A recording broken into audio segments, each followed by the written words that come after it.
तो पहला स्कंद बताया श्रीमद् भागवत का अधिकारी स्कंद, भगवत प्राप्ति के अधिकारी कैसे होते हैं ये बताया। तो वहां 3 प्रकार के अधिकारी बताए, 3 महापुरुषों का और 3 महान नारियों का जीवन बताया गया कि भगवत प्राप्ति के अधिकारी कैसे होते हैं। श्री भीष्म पितामह महाराज, युधिष्ठिर और परीक्षित, 3 देवियां हैं और तीनों संयोग से सास बहू, माता कुंती, उनकी पुत्रवधू द्रौपदी और उनकी पुत्रवधू उत्तरा जी, कैसे ये दुख में भी भगवान को भूलते नहीं हैं, भगवान का हमेशा भजन करते हैं, शरणागत रखते हैं, भगवत विश्वास हमेशा रहता है, दुख में और बढ़ता है। कितने ही दुख सहे इन्होंने लेकिन अपना धर्म नहीं छोड़ा। ऐसे लोग ही भगवत प्राप्ति के अधिकारी होते हैं। दूसरा स्कंद साधन स्कंद है। 3 प्रकार के साधन वहां बताए, श्रवण, मनन और कीर्तन, सत्संग, सेवा, सुमिरन, 3 प्रकार के साधन बताए। तीसरा स्कंद सर्ग स्कंद है। भगवान इस सृष्टि की रचना कैसे करते हैं, इस सृष्टि को भगवान क्यों बनाते हैं, किस तरह से बनाते हैं। तो ब्रह्मा के रूप में भगवान सृष्टि की रचना करते हैं, वह बताया। चतुर्थ स्कंद विसर्ग स्कंद। एक सर्ग है, सर्ग माने सृष्टि, और एक विसर्ग स्कंद है। विसर्ग माने विशेष सृष्टि, विशेष रूप से ये संसार को जानना है। इसमें कैसे महापुरुषों का प्रादुर्भाव होता है, कैसे महापुरुषों का जीवन है, यह बताया।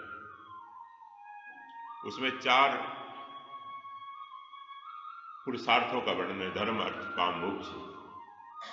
पंचम स्कंद श्रीमद् भागवत का स्थान स्कंद कहलाता है। स्थान उसको कहते हैं जहां मन की गति स्थिर हो जाए।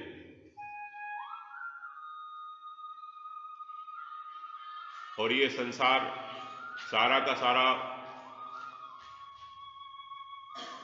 साधना का स्थान है, तपस्या का स्थान है। 4 महापुरुषों का वहां भी जीवन चरित्र है। महाराज प्रियव्रत, उनके ही वंश में महाराज अंग है, आग्नेन्द्र है, और आग्नेन्द्र के ही वंश में महाराज ऋषभदेव, और ऋषभदेव के वंश में महाराज भरत। ऐसे वहां पर स्थान स्कंद बताया। स्थागतौ निरुद्धौ, मन की गति इन महापुरुषों के चरित्र से अवरुद्ध हो जाती है, स्थिर हो जाती है, चंचलता समाप्त हो जाती है। षष्ठम स्कंद है, वह है भगवान की कृपा का स्कंद। पापियों पर भी भगवान की कृपा होती है और उनका उद्धार होता है, यह बताया।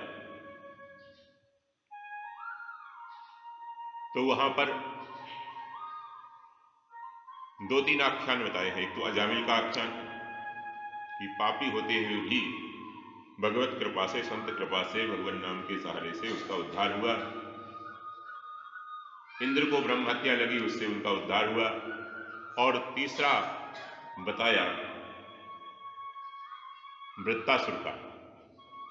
असुर है फिर भी वह कितना भगवान का भक्त होकर उसने शरीर छोड़ा, और कैसे भगवान की स्मृति करते हुए, दर्शन करते करते वो आनंद से गया। तो असुर योनि में होते हुए भी भगवत कृपा से उसका उद्धार हुआ है। तो ये पोषण स्कंद कहलाता है। भगवान की कृपा से जीव का पोषण होता, पुष्टि स्कंद, पोषणम तद अनुग्रहम। और 7वां स्कंद जो है वो है ऊति स्कंद है। ऊति माने कर्म की जो वासना होती है, कर्म करने की जो इच्छाएं होती हैं, यह भी करें, यह भी करें, यह भी करें, भोगने की, जानने की, पाने की जो मन के अंदर इच्छाएं होती हैं, वासनाएं होती हैं, जिनसे जीव बहता है, वो वासना का स्कंध है। तो वहां दो प्रकार की वासनाएं, सदवासना, असद वासना का वर्णन है। हिरण्यकशिपु के चरित्र से असद वासना का वर्णन है, प्रहलाद जी के चरित्र से सदवासना का वर्णन है। सदवासना वाले का कल्याण होता है। अपनी वासना, अपनी भावना हमेशा शुद्ध रखना चाहिए, यह बताया 7वें स्कंद में। 8वें स्कंद में मनवंतर, हर एक मनवंतर में भगवान के अनेक अवतार होते हैं। एक एक मनवंतर में भगवान की एक एक लीला होती है, ये बताया जी। कहां ध्यान,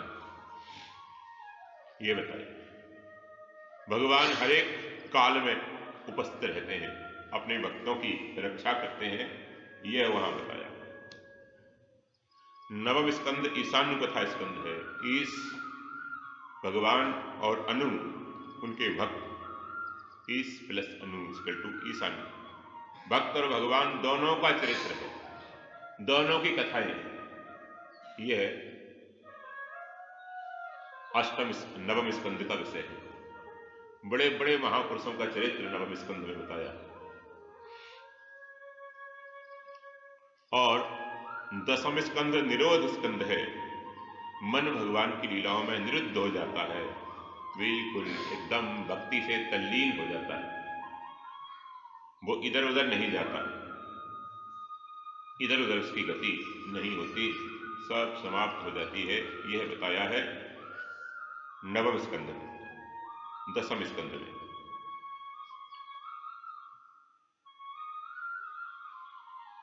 और 11वां स्कंद हम लोग कल तक देख रहे थे, मुक्ति स्कंद है। जीव को संसार से मुक्त होना है तो मुक्ति के उपाय क्या है, साधन क्या है, फिर मुक्त पुरुष के लक्षण क्या है, यह सब 11वें स्कंद में बताया है। 12वां स्कंद आश्रय स्कंद है।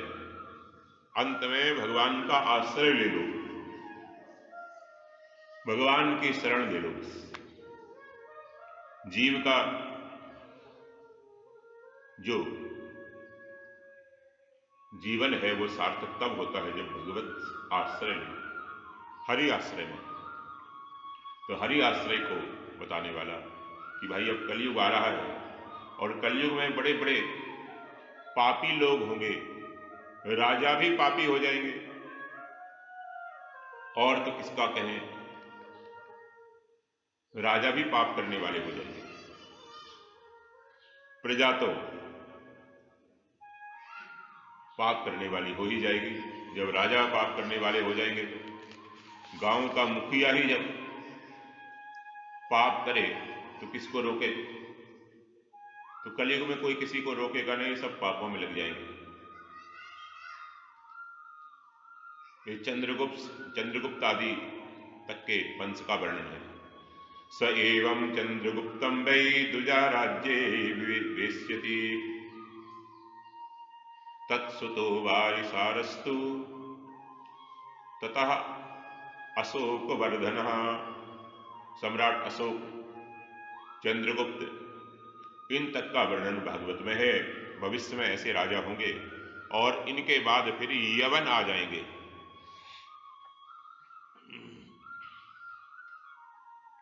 चाणक्य तक का संकेत है।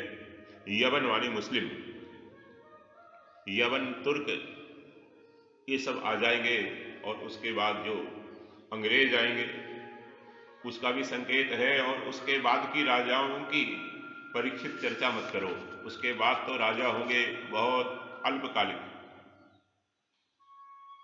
छल बल से राज्य करेंगे। आजकल राजनीति के नाम पर सब कुछ हो रहा है, खरीद फरोख्त भी होती है, छल बल भी होता है। कलयुग जब आ जाएगा तो सब सारा धर्म, लेकिन अभी संधि काल है, अभी धर्म रहेगा। इस तरह के फिर राजा लोग होंगे। कलयुग में क्या करेंगे लोग, वो वर्णन है कि जब घोर कलयुग आएगा तो कोई रिश्ता नहीं रह जाएगा।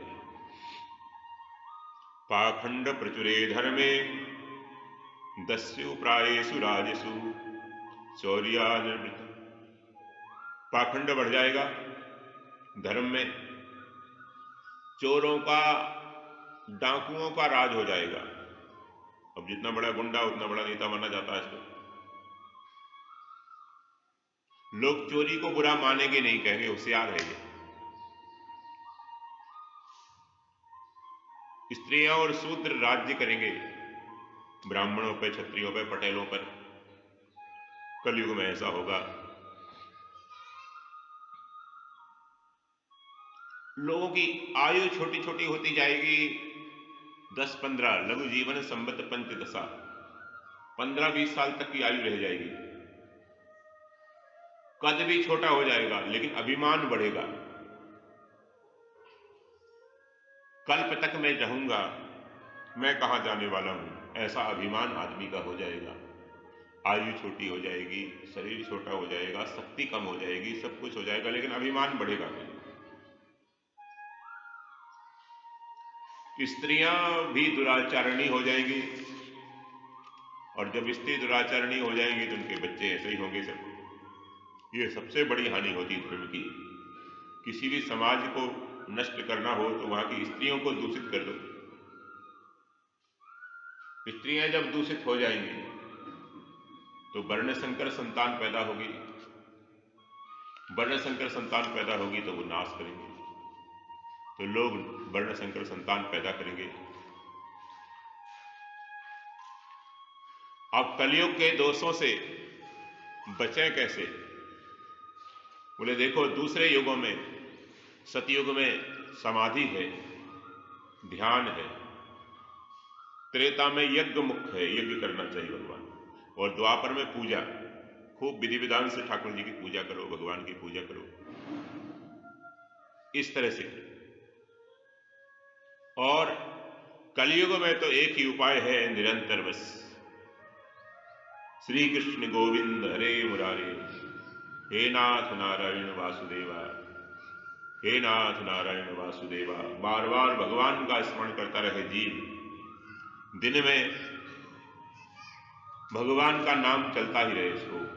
सोने लगे तो भगवान का स्मरण करते करते सोए, कह दे हे नाथ, मैं अब आपकी शरण में हूं, आपकी शरण में हूं प्रभु, आप मेरी रक्षा करना। भगवान का नाम लेता रहेगा, भगवान की शरण में रहेगा, पापों से बचा रहेगा तो उद्धार हो जाएगा। कलयुग में व्यक्तिगत उद्धार होता है, सारा समाज भला हो जाए ऐसा सतयुग में होता है, त्रेता में होता है। द्वापर में भी कुछ लोग, पूरा परिवार का परिवार भला है ऐसा हो जाता है। पांडवों का पूरा परिवार भला है, एक भी दुष्ट नहीं। लेकिन कलयुग में पूरा परिवार भला हो जाए, पूरा परिवार भजन करने वाला हो, ये आशा मत करना। यहां पर तो महाराज भिन्न भिन्न खोपड़ी के, भिन्न भिन्न मति के लोग होंगे, अलग अलग लोगों की वृत्तियां होंगी। तो व्यक्तिगत रूप से आप बच गए तो बच गए, बस व्यक्तिगत रूप से, इंडिविजुअल नहीं हो, इंडिविजुअली बच गए आप तो बच गए। इंस्टीट्यूशनल नहीं होती भक्ति कलयुग में, व्यक्तिगत होती है। जैसे वर्णन आता है कि 88,000 ऋषि मुनि तपस्या कर रहे हैं वहां। अब ऐसे नहीं दिखेंगे, इतने संत नहीं दिखेंगे आप, एकाध कोई होगा लाखों में। वेशधारी तो बहुत होंगे कलयुग में, लेकिन एकाध ही वहां संत हो। पाखंडस्ते अवंतु, पाखंड जाएगा। ब्राह्मण लोग धर्म का विक्रय करने लगेंगे, इतने पैसे दो तो हम भागवत सुनाएंगे, इतने पैसे दो तो शादी कराएंगे बच्चे की, इतना पैसा दो तुम्हारा जप करेंगे हम, इतनी दक्षिणा दो। इसलिए इन दोषों से बचना है। बस जीभ पर सीधा भगवान का नाम चलता रहे। देखो, जैसे एक बनिया होता है, कोई मारवाड़ी होता है, वो नौकर रखता है अपने, उस नौकर को खाली नहीं बैठने देता, वो उसको खाली नहीं बैठने देता। कोई ग्राहक नहीं तो क्या कर, बोले यहां का सामान यहां रख दे, इस तरफ, यहां का सामान इस तरफ, इस रैक पे जमा दिया, अब क्या कर, बोले उसकी सफाई कर दे, कर दी, अब वापस वहीं रख दे, वहां रख दे। फिर इसकी सफाई कर दे, अब वापस यहाँ का वहां ले आओ, वहां का यहाँ ले आओ, यहाँ का वहां ले आओ, खाली बैठने नहीं देता उसको।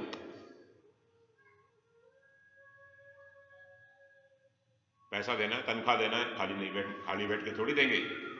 ऐसे ही जो साधक है, भक्त है, वो अपनी जीव को खाली ना बैठने दे, इस पर निरंतर भगवान नाम का काम कराता रहे, इससे चलती रहे, राम राम राम राम राम राम बोलती रहे बेटा, और मन को खाली न रहने दे, भगवान में लगा के रखे। अगर मन खाली रहेगा तो शैतान की खोपड़ी बन जाएगा। कभी कहेगा नरसिंहपुर चलो, कभी कहेगा बीड़ी जला लो एक आध, बहुत देर हो गई, चाय बना लो एक आध, कभी मोबाइल उठा लेगा, उसमें गेम खेलेगा, कभी निंदा चुगली करेगा, कभी सोचेगा चलो शाम को थोड़ा नशा कराते हैं। एक खाली दिमाग हुआ और शैतान की खोपड़ी बना। कलयुग में व्यक्ति का मन बड़ा चंचल होता है, बड़ा अस्थिर होता है, बड़ा संशय आत्मा होता है। इसको अवकाश मत दो, इसको स्पेस मत दो। रही मन भरी सराय रखो, पथिक आप कहीं फिर जाए। कहते हैं मन को आप ब्लॉक करके रखो। कैसे? धर्मशाला में जाते हैं, तीर्थ स्थान में,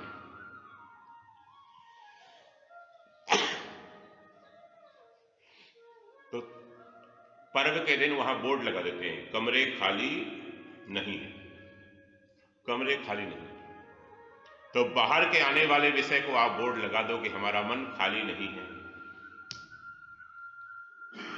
नो वैकेंसी, मन हमारा खाली नहीं है, फुल है। किससे फुल है? बोले भगवान के ध्यान से, परोपकार से, दूसरों के लिए भलाई की बात सोचने से। हम कैसे कर सकते हैं, कैसे हेल्प कर सकते हैं परिक्रमावासियों की, कैसे हम महाराज भजन करें, साधना करें, कैसे हम दोषों से बचें, कैसे हम भगवान का ध्यान करें, भगवान की गुलीला का ध्यान करते रहो, मेडिटेशन करते रहो, भगवत चिंतन करते रहो, खाली मत रहने दो। जबान को और मन को दोनों खाली मत रहने दो, खासकर मन को बिल्कुल खाली मत रहने दो। मन से स्मरण चलता रहे, जबान से ना बोल पाओ, आपको शर्म आ रही है, समझन के यहां गए हो तो कम से कम मन से बोलते हो। कैसे? बोले जैसे एक माँ है, माँ कुएं पर पानी भरने गई, घड़े के ऊपर घड़ा, घड़े के ऊपर घड़ा है, सहेलियों से बात भी कर रही है, पानी भी खींच रही है, घड़ा लेकर चल भी रही है, कांटे से पत्थर से अपने को बचा भी रही है, लेकिन उसका मन कहाँ है? पालने में, जहां उसका बच्चा सो रहा है, मन वहां है उसका। मन उसका घर में, खेत में घूम आएगी, कुएं पे चली जाएगी, नर्मदा चली जाएगी, सब जगह चली जाएगी, लेकिन मन तो अपने लाला में है उसका। मेरा लाला सो रहा है, मेरा लाला सो रहा है। ऐसे ही अब आप उस यशोदा के लाला को मन में बसा कर रखो, उसी का चिंतन करते रहो, सब काम करते हुए मन वही रखो। हाथ से, कर माने हाथ, कर से कर्म करो विधि नाना, मन राखो जह कृपा निधाना। मन कृपा निधान में रखो, कृपालु भगवान के चरणों में रखो। संसार में मन लगाया तो पतन हुआ, संसार में मन लगाया तो पतन। महाराज ये संतों को नहीं बैठने देता मन। कभी कहता मंडलेश्वर बन जाओ, कभी कहता महंत बन जाओ, कभी कहता शंकराचार्य बन जाओ, कभी कहता है कि ऐसे आश्रम बनाओ, वहां से वैसे आश्रम बनाओ, कभी कहता है बड़ी बड़ी पुस्तकें छपाओ, हमारा नाम हो टीवी पे दे दो, चेला चेली बना लो।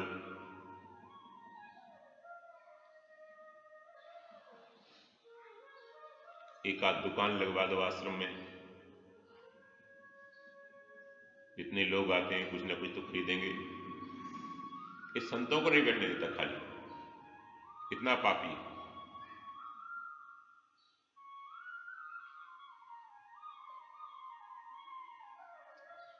इसलिए मन बड़ा चंचल है।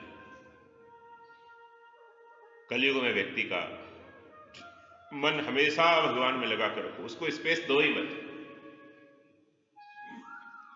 कलयुग दोषों का खजाना है, दोष ही दोष है, इसमें दोष ही दोष है। 99% दोष है, 1% क्या गुण है महाराज? 1% क्या गुण है? बोले कलेर दोष निधे राजन अस्ति एको महान गुणः कीर्तनादेव कृष्णस्य मुक्त संगः परम ब्रजेत। कृष्ण कीर्तन से, कृष्ण की कीर्ति गाने से, कृष्ण की कथा सुनने से, सुनाने से यह है मुक्त संग हो जाता है, आसक्ति से रहित हो जाता है संसार की और परमात्मा की प्राप्ति हो जाता है। कृते यध्यायतो विष्णु त्रेतायाम ब्रजतो मुखे द्वापरे परिचर्यायाम कलौ तदहरि कीर्तनम। कृत युग में ध्यान है, वो श्लोक फिर से आ गया।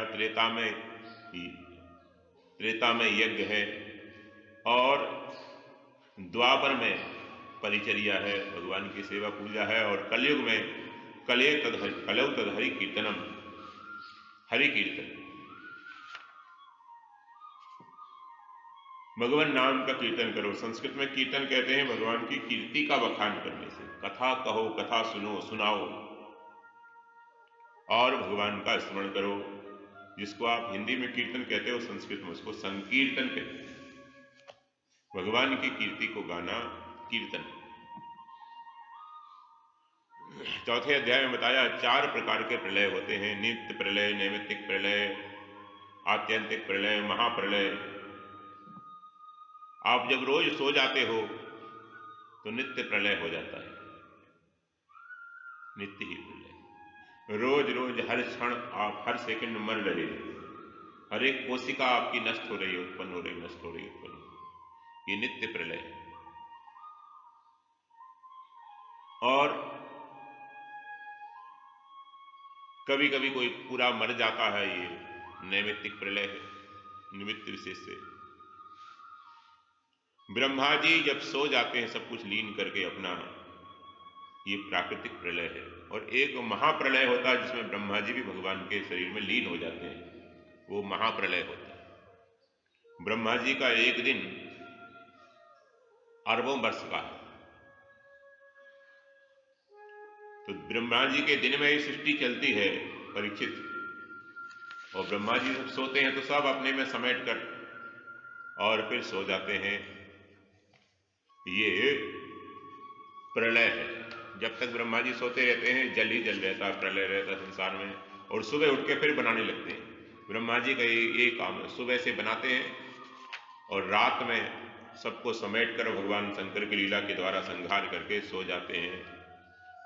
और एक ऐसा महाप्रलय होता है जिसमें फिर ब्रह्मा जी को भी बदलना पड़ता है, ब्रह्मा जी भी नहीं रहते। तो शरीर का प्रलय हो उसके पहले अपनी वासनाओं का प्रलय हो जाए, अब ध्यान दो। ये बात इसलिए बता रहे हैं अंत में सुखदेव जी कि शरीर का प्रलय होना ही है एक दिन। शरीर आपका जलना ही है लकड़ी में, अंतिम संस्कार इसका होना ही है। लेकिन मरने से पहले आप अपनी वासनाओं का प्रलय कर दो, राग द्वेष का प्रलय कर दो। बड़ी सुंदर बात बताई महाराज। मरने से पहले आप धीरे धीरे अपने बैर विरोध का प्रलय कर दो, व्यसनों का, बुराइयों का प्रलय कर दो, राग द्वेष का प्रलय कर दो, इनको मार दो।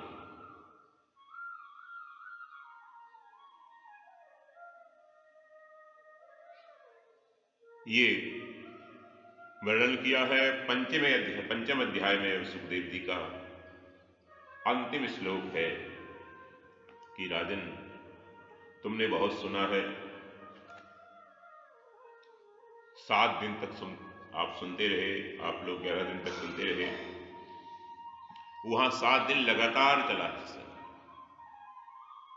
लेकिन अब ये बात को धारण कर लो कि जो मरता है वह शरीर है, हम शरीर नहीं है, आत्मा रूप से हम अमर हैं। इस बात को आप अच्छी तरह से धारण कर लो महाराज। यत् स्वप्ने यथा शिरच्छेदम, स्वप्न में जैसे कोई सिर काट दे हमारा,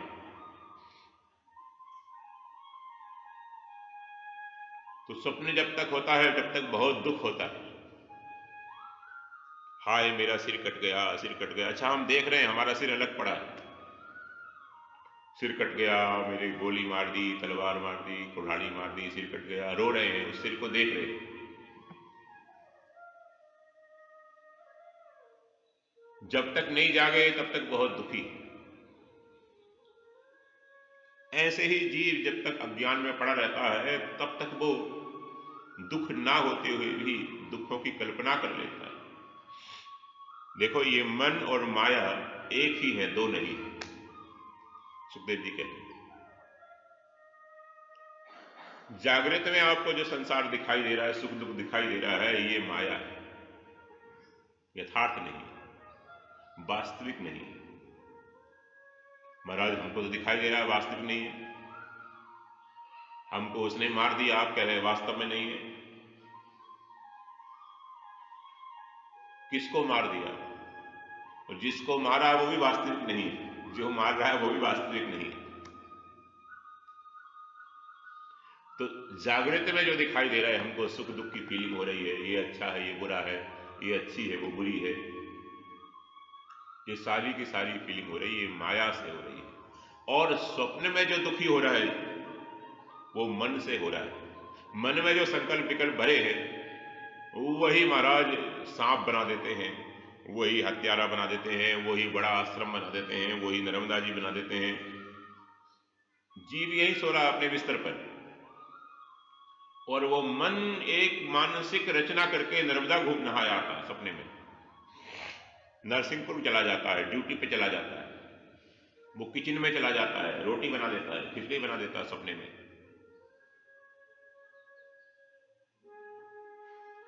वहां मन करता है सृष्टि, शरीर तो यही सो रहा है, स्थूल शरीर थोड़ी गया आपका वहां स्वप्न में, वो मानसिक शरीर गया है, सूक्ष्म शरीर गया है आपका। वो जाकर ये सारी उधेड़ बुन करके आ गया, किचन में जाकर खिचड़ी बनाकर आ गया और चिल्ला रहा है खिचड़ी खा लो, खिचड़ी खा लो, खिचड़ी खा लो। वो मानसिक शरीर है आपका, मन है। तो ये मन और माया ये दोनों एक ही काम करते हैं। स्वप्न में तो मन परेशान करता है और जागृत में माया परेशान करती है। तो स्वप्न में जैसे कोई सिर काट दे, आपको ये बात पहले भी बताई है शायद, कि स्वप्न में आपको भजन होने लगे, स्वप्न में आपका सत्संग होने लगे, तो समझो आपका भजन, आपका सत्संग, आपका श्रवण सूक्ष्म शरीर तक चला गया, भीतर चला गया। केवल बाहर बाहर से आप भक्त नहीं रहे अब, ये अच्छा संकेत है। और स्वप्न में पहले की तरह अभी संसार ही आता है, सारा गड़बड़ घोटाला होता है सपने में, तो समझो अभी सूक्ष्म शरीर में हमारे वही कूड़ा कचरा भरा हुआ है, अभी वो निकलेगा, ठीक है निकल रहा है, वो भी कोई बुरी बात नहीं है। अब अगर आप संस्कार फीड नहीं कर रहे, नए सेव नहीं कर रहे, तो वो निकल रहा है, पुराना निकल जाएगा, डरना नहीं चाहिए। कई लोग डर जाते हैं, मेरे को ऐसे स्वप्न क्यों आते हैं महाराज, मार रहा हूं, मर रहा हूं, सांप दिखाई दे रहा है, ये दिखाई दे रहा है, ये हो रहा है, वो हो रहा है,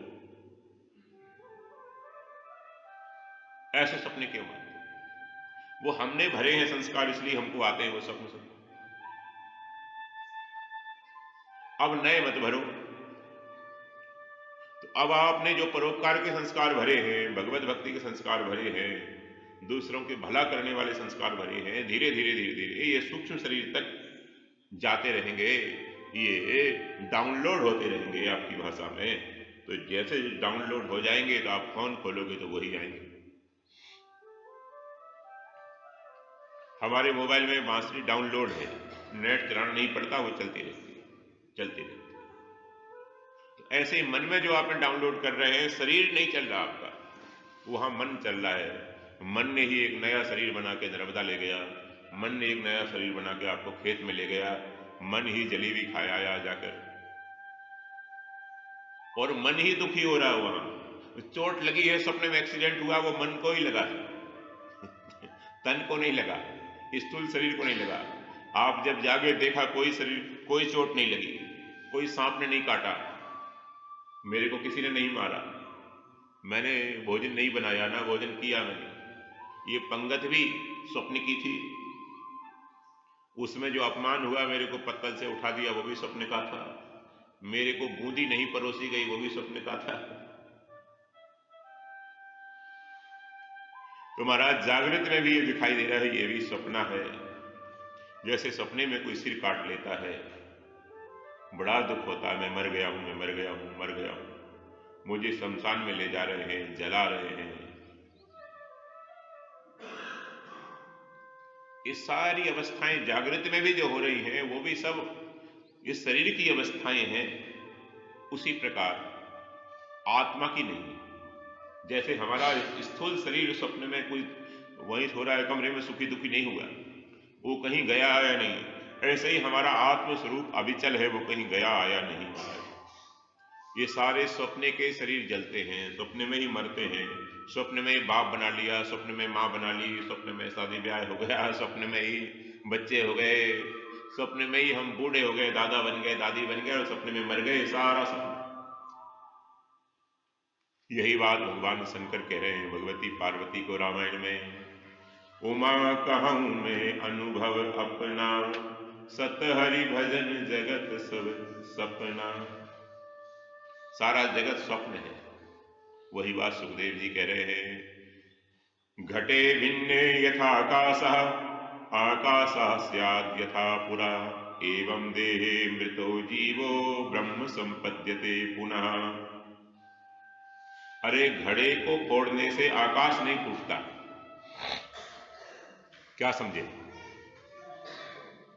घड़े को फोड़ने से आकाश नहीं फूटता। आकाश माने घड़े के अंदर जो स्थान है, पोलाहट है, वो फूटती है क्या?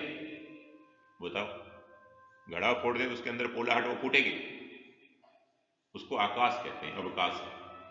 तो घड़े को फोड़ने से आकाश नहीं फूटता, ऐसे ही इस घट को शरीर के नष्ट होने से आत्मा का नाश होता नहीं है। अगर आत्मा का नाश हो जाए तो कौन जाएगा, पुनर्जन्म किसका होगा? सारा झंझट ही खत्म फिर तुम्हारा। फिर तो खूब पाप करो, फिर तो चारवाक वाला सिद्धांत अपनाओ। आजकल जो कम्युनिस्ट सिद्धांत बताते हैं, पहले चारवाक ऋषि होते थे, वो सिद्धांत बताते थे, लोगों को ऐसा कहते थे कुछ नहीं है, खूब खाओ पियो मौज करो, शरीर को जला दिया, कुछ रहता नहीं है। तो यही समस्या है, रहते हैं हम ना रहे तो हमें ना तो नरकों का डर है, ना गर्भवास का डर है, ना बैल बनकर कर्जा चुकाने का डर है, जिसका कर्जा ले लिया, गधा बनकर, भैंस बनकर, कुत्ता बनकर दरवाजे पर रखवाली करने का कोई डर है ही नहीं। फिर तो कोई डर नहीं है, किसी प्रकार की कोई शंका ही नहीं फिर तो। लेकिन प्रॉब्लम यही, हम नहीं मरते हैं, घड़े फूटने से आकाश नष्ट नहीं होता, ऐसे ही ये जीव के मृत होने से, शरीर के छूटने से आत्मा नहीं मरती। मनः सृजति वैदेहान गुणान कर्मणि चात्मनः, तन्मनः सृजते मायाम ततो जीवस्य संस्कृति।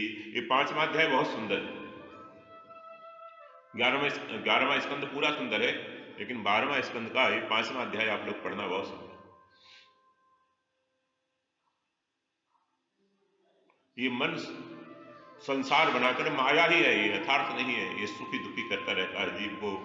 इससे बड़े सावधान रहो महाराज, मरने फरने वाला कुछ नहीं है। जीवात्मा एक शरीर से दूसरे शरीर में ट्रांसफर हो जाती है, दूसरे शरीर में चली जाती है। एक शिक्षक का ट्रांसफर हुआ तो वहां के विद्यार्थियों को उससे बड़ा प्रेम हो गया, बहुत अच्छे मास्टर साहब थे, वो फूट के रो रहे थे। एक बच्ची ने तो भोजन नहीं किया, 3 दिन तक रोती रही। कलेक्टर से कहा इसको रुकवाओ, तो बड़ी मुश्किल से रुका मारा। इतना प्रेम हो गया, कोई पूर्वजन्म का संस्कार होता है, बहुत प्रेम हो गया उनको। और वो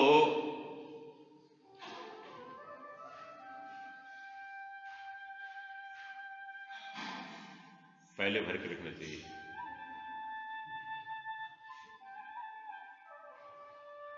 तो शिक्षक मरा नहीं है बल्कि उसका ट्रांसफर हुआ है।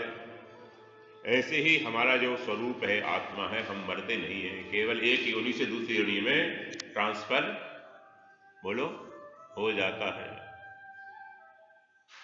एक योनि से दूसरी योनि में ट्रांसफर। मनुष्य योनि पशु योनि में चला गया, स्त्री था पुरुष योनि में चली गई, पुरुष था स्त्री थी शरीर में चली गई। ये जीवात्मा आता जाता रहता है। वास्तव में जब तक अज्ञान रहता है तब तक जाना आना पड़ता है। ये अलग अलग नहीं है, जीव और ब्रह्म ये अलग अलग नहीं है, सब एक ही है।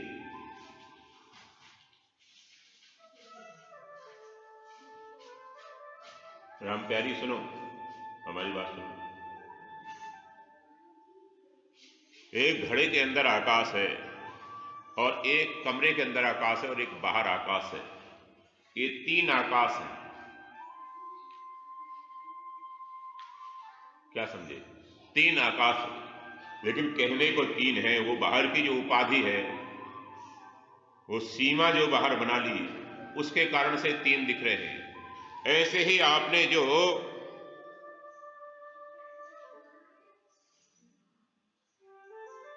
ये बंद कर दें, अब लोग वहीं से आएंगे। बस 10-15 मिनट तो छोड़ देंगे, आपको ज्यादा नहीं देंगे, आधा घंटा दे सकते हैं।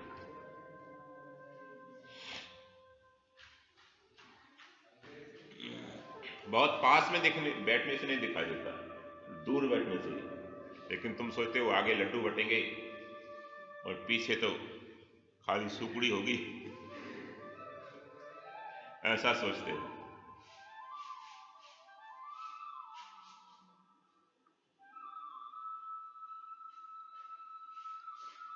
तो आकाश जैसे तीन नहीं है, वैसे ही ये सत्ता दो तीन नहीं है कि जीवात्मा की अलग है, आत्मा की अलग है, परमात्मा की अलग है। ये सब कहने के लिए, जब तक शरीर में आसक्ति है तब तक उसको जीवात्मा कहते हैं। शरीर से आसक्ति हो जाए, समाप्त हो जाए, देहातीत हो जाए तो वही आत्मा है, शुद्ध बुद्ध। और जो आत्मा है वही परमात्मा है। ये तीनों अलग अलग नहीं है।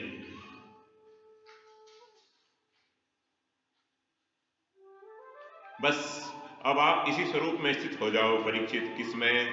अहम ब्रह्म परम धाम, ब्रह्माहम परमं पदम, एवं समीक्षणात्मानं मात्मात्माधाय निष्कले, मात्मन्याधाय निष्कले। अपने निष्कल स्वरूप में स्थित हो जाओ कि मैं साक्षात वही परमात्मा का ही स्वरूप हूं, वही ब्रह्म हूं। ये शरीर में नहीं हूं, न मैं राजा हूं, न प्रजा हूं, न स्त्री हूं, न पुरुष हूं, न गृहस्थी, न साधु। वही ब्रह्म साक्षात मेरा स्वरूप है। इसमें तुम स्थित हो जाओ। उस ब्रह्म के अलावा और कुछ नहीं है। अपने स्वरूप में स्थित हो जाओ, बाहर मत, मन में, बुद्धि में, चित्त में मत रहो। इसमें रहोगे तो महाराज इसमें तो बड़ी झंझट है, बड़ा टेंशन है।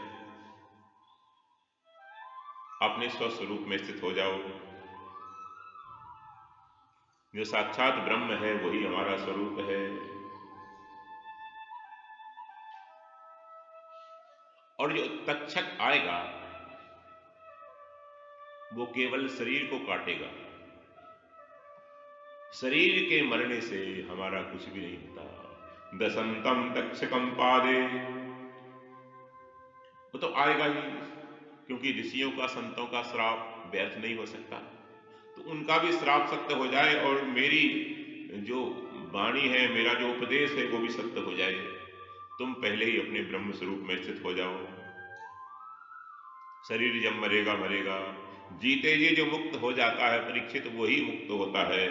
मरने के बाद मुक्त, मरने के बाद तो कर्मानुसार गतियां होती हैं, मरने के बाद कोई मुक्त नहीं होता। जीवन मुक्त हो गया तो हो गया तो हो गया, बस खेल खत्म। ये पंजाबी गुरु लोगों को मूर्ख बनाते हैं। ये नए नए संप्रदाय चल रहे हैं, वो क्या कहते हैं, मरने के बाद सचखंड में जाओगे, गुरुजी वहीं मिलेंगे, उत्थे ही आपको वहीं आपको मुक्त कर देंगे। ऐसा उनको मूर्ख बनाते हैं। मरने के बाद वहीं बैठ जाओ, पीछे करता लगे वहीं बैठ जाओ। तो मरने के बाद मुक्ति होना ये धोखा है। जीते जी हो गया हो गया। किसी को पैसा नहीं देना होता ना, तो कहते हैं बाद में दे देंगे, बाद में देंगे। कुछ कुछ लोगों की मजबूरी है तो होता नहीं उनके पास, लेकिन देना नहीं होता तो कहते हैं बाद में दे देंगे। फिर बाद में वो मांगता ही रह जाता, कभी मिलता नहीं। तो ऐसे ही कहा कि बाद में मुक्त कर देंगे गुरुजी, अभी तो गुरुजी की सेवा करो, अभी तो गुरुजी का कार्य सेवा करो, गुरुजी का आश्रम बनवाओ, डेरा बनवाओ, गुरुजी के लिए झूठ भी बोलो, गुरुजी के लिए मारो काटो, गुरुजी के लिए जेल भी जाओ, सब कुछ करो, दुकान भी करो, पैसा कमाओ गुरुजी के लिए, गुरुजी की फैक्ट्री चलाओ। मरने के बाद सब करोगे तो मरने के बाद गुरुजी सचखंड में मिल जाएंगे, आपको मुक्त कर देंगे। तो ये नहीं, यही जीते जी अपने ब्रह्म स्वरूप में स्थित हो गए तो हो गए तो हो गए। यहां से चूके फिर पता नहीं लाखों वर्षों बाद कब मौका मिलेगा, ये आपके हाथ में नहीं है। इसमें आप इंडिपेंडेंट नहीं है, स्वतंत्र नहीं है कि फिर से मनुष्य शरीर आपको मिल जाए, नर्मदा क्षेत्र मिल जाए, सत्संग मिल जाए, ये आपके हाथ में नहीं। ये 6 पोर्टफोलियो भगवान ने अपने हाथ में रखे, ब्रह्मा जी ने। हमारी मृत्यु कब होगी, कहां होगी, ये अपने हाथ में रखा, हमारे हाथ में नहीं। दोबारा जन्म कहां होगा, ये भी हमारे हाथ में नहीं है। अगर हमारे हाथ में होता तो इस बार ही हम अच्छे अच्छे योगियों के घर में जन्म लेते, या कोई लोग ही बड़े बड़े बनियों के घर में जन्म लेता, उद्योगपतियों के, या कोई नेता बड़े बड़े प्रधानमंत्रियों के घर में जन्म लेता।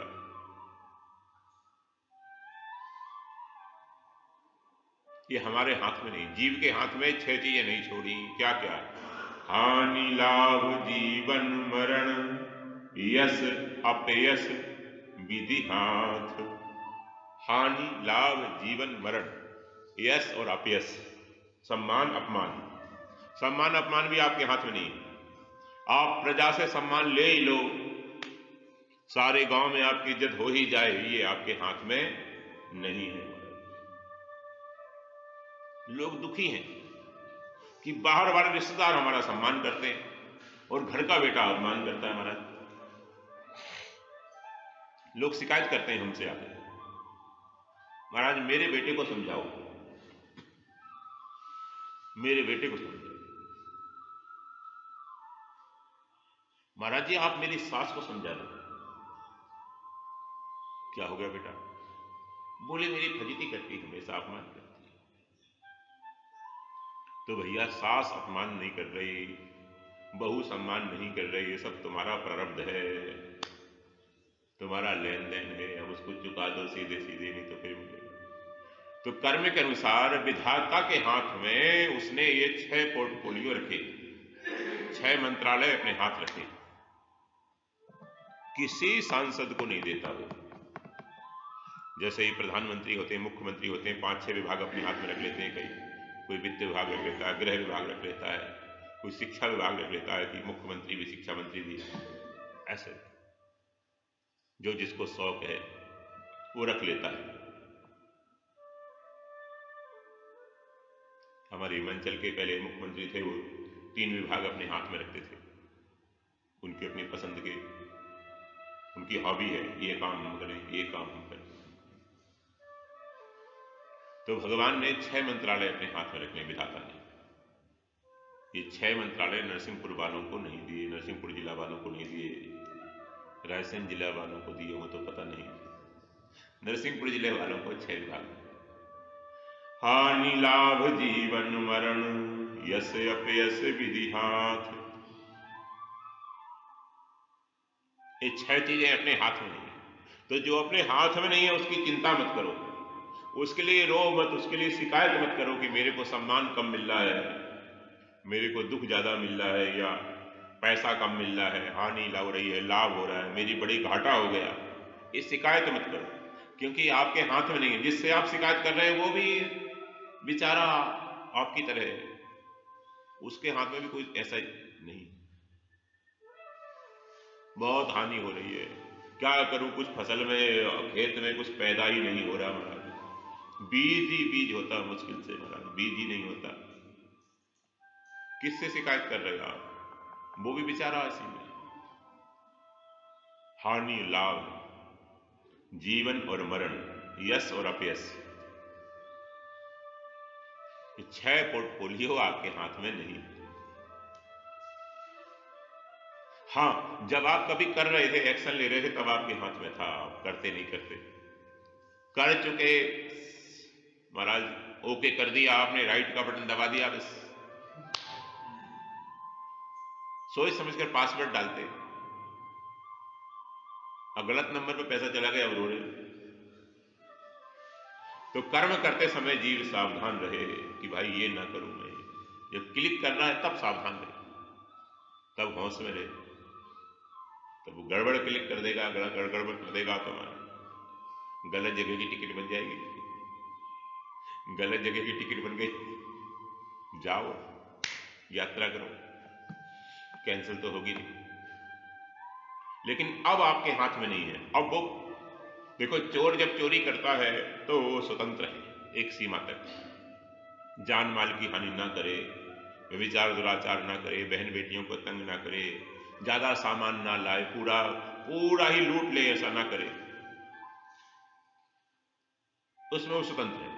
लेकिन जब पकड़ा गया, वो जज के सामने आ गया, अब न्यायाधीश के हाथ में बात हो गई, अब वो स्वतंत्र नहीं है। अब उसकी मर्जी नहीं चलेगी कि वो कह दे मेरे को 15 दिन की सजा दे दो बस, या 6 महीने की दे दो साहब, 6 महीने की सजा दे दो। 6 महीने बाद ऐसा है कि बेटे का शादी है, घर में बेटी की शादी है, तो जज कहेगा तेरा कुछ भी हो, उससे हमें मतलब नहीं है। अब वहां चोर की मर्जी नहीं चलेगी, ऐसा करो साहब, जो लूटा है वो ले लो, मेरे को सजा मत दो। जो लूटा है वो तो देना ही पड़ेगा समाज को, बदले में सजा भी मिलेगी, गर्भवास की, नरकों की, सब मिलेगी, वो तो चुकाना ही पड़ेगा, सजा भी मिलेगी। सरकार संपत्ति भी कुर्क कर लेती है महाराज, और कुर्क करके उसकी भरपाई करती है, कुर्की कर लेती है। बैंक से लोन लिया आपने तो आपका घर जो है वो बैंक को दिलाएगा कोर्ट, कि इनका घर बेच लो, कर्ज ले लो, ऐसा कानून है। ईमानदारी से उसका पालन लोग नहीं करते, लेकिन हमारी सरकार में तो बड़ी ईमानदारी, महाराज जो धर्मराज बैठे हैं, यमराज बैठे हैं, वो तो मोहलत नहीं करते। तो इन चीजों में हम स्वतंत्र नहीं, ये भगवान के हाथ में है। कर्म करने में हम स्वतंत्र हैं, अच्छा करें, इसलिए इन सब से मुक्त होकर अपने स्वरूप में स्थित हो गए, वही ठीक है। और समय रहते रहते हो गए, टाइमली, समय के बाद फिर नहीं होता। समय चूकी पुनि का पचिताने, का वर्षा जब कृषि सुखाने। खेत सूख जाए फिर वर्षा हो, क्या काम की बात। समय चूक जाए फिर पछताने से क्या, पहले ही पछतावा हो जाए कि अरे राम राम राम, जीवन बीत गया। तो जीते जी अपने स्वरूप में स्थित हो जाओ, तो तक्षक आएगा, वो केवल तुम्हारे शरीर को नष्ट करेगा, तुमको नष्ट नहीं करेगा।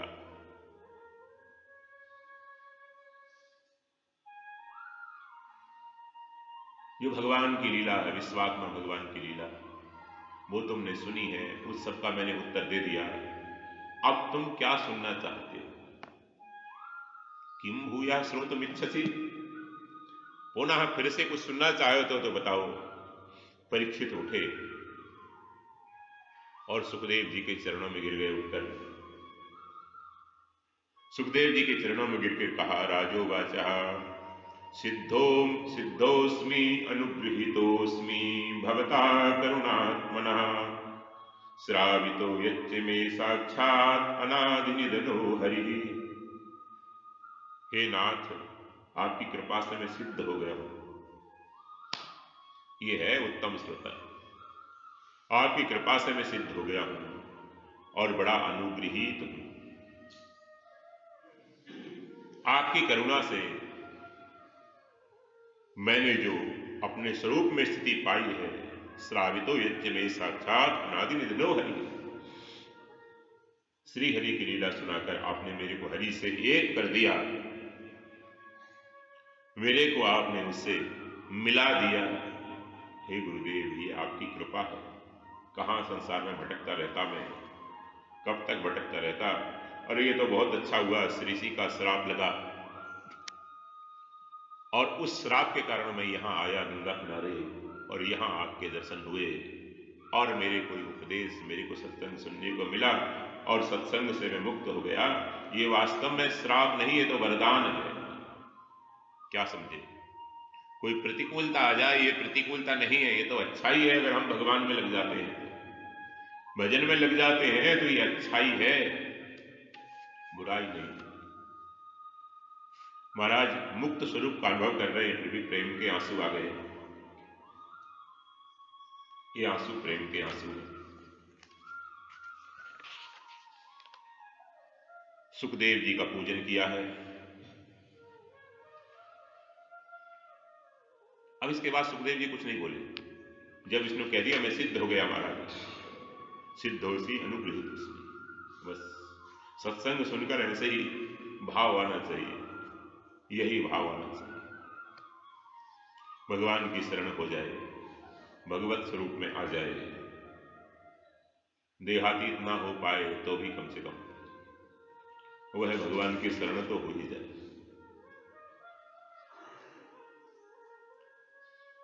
अज्ञानम च निरस्तम मे ज्ञान विज्ञान निष्ठया भविता दर्शनम छेवम परम भागवतः पदम। आपने मेरा अज्ञान निरस्त कर दिया। देखो, ज्ञान बाहर से नहीं होता, अज्ञान को ही निरस्त किया जाता है,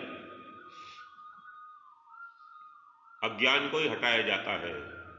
वास्तव में ज्ञान तो जीव का अपना स्वरूप है, सच्चिदानंद है। वो ज्ञान उसको भीतर से ही अपने आप प्रकट हो जाता है। अज्ञान को हटा दो।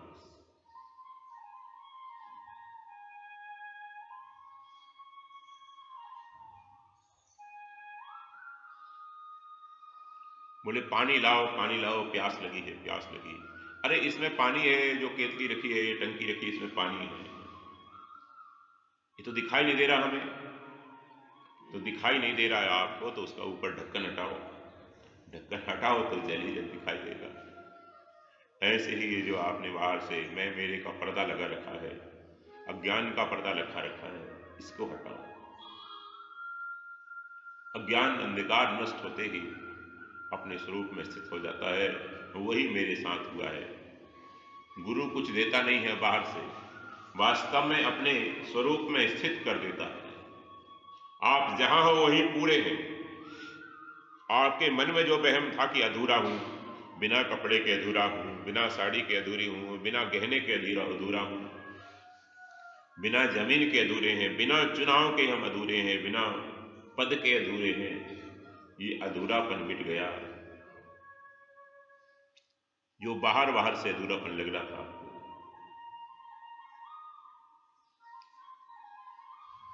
सुखदेव जी का पूजन किया है परीक्षित ने। सुखदेव जी महाराज वहां से उठकर चल पड़े हैं ऋषियों के साथ, क्योंकि सुखदेव जी जब तक रहेंगे तब तक तक्षक नहीं आएगा। सायंकाल का समय हो चुका है वहां पर ज्ञान, और इसलिए सुखदेव जी महाराज वहां से प्रस्थान कर रहे हैं। तक्षक की हिम्मत नहीं है वहां आ जाए। सुखदेव जी महाराज ने विदा ली और ऋषियों के साथ सुखदेव जी जा रहे हैं। अब यहां से तक्षक चला है ऋषि की प्रेरणा से, और अपना अर्जुन का जो पुराना बैर था वो याद करके, जब खांडवप्रस्थ जलाया था अर्जुन ने, तो तक्षक का एक परिवार, सर्पणी और कुछ बच्चे उसके जल गए थे। तब से अर्जुन से तक्षक बैर रखता था। तो वही पुराना बैर का स्मरण करके, ये दुष्ट लोगों का बैर छूटता नहीं है। सज्जन वही है जो माफ कर दे, बैर को छोड़ दे। हो गया हो गया, अरे हमारा आदमी उन्होंने मार दिया, अब हम उनका मारेंगे, फिर वो हमारे बच्चों को मारेंगे, फिर हमारे बच्चों में से इस कारण कोई उनको मारेगा। ये परंपरा कब तक चलती रहेगी? क्षमा कर दो, वो अपने आप दंड भोगेगा।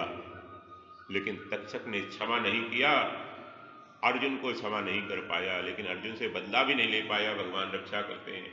उनके पुत्र अभिमन्यु तो जल्दी चले गए, उनसे भी बदला नहीं ले पाया। अब उनका पौत्र परीक्षित तो है, पौत्र तो है, पोता तो है, बाप दादा चला गया, बाप चला गया, पौत्र से बदला लूंगा। ये दुष्टता है। बैर को रखो मत, छोड़ दो, तुरंत क्षमा करके आगे बढ़ो। कहो मत उससे, लेकिन मन से क्षमा कर दो, तो आपका अंतःकरण बड़ा शुद्ध हो जाएगा, आपको शांति मिल जाएगी। क्षमा नहीं करोगे तो आपकी अशांति जाएगी नहीं मन से, द्वंद्व जाएगा नहीं। कैसे बदला लूं, कैसे बदला लूं, कैसे बदला लूं, आपको चैन नहीं पड़ेगी, नींद नहीं आएगी। बैरी को नींद नहीं आती। तो शिक्षा है भागवत की अपना बदला लेने का भाव मत रखो। बैर है, छोड़ दो उसको।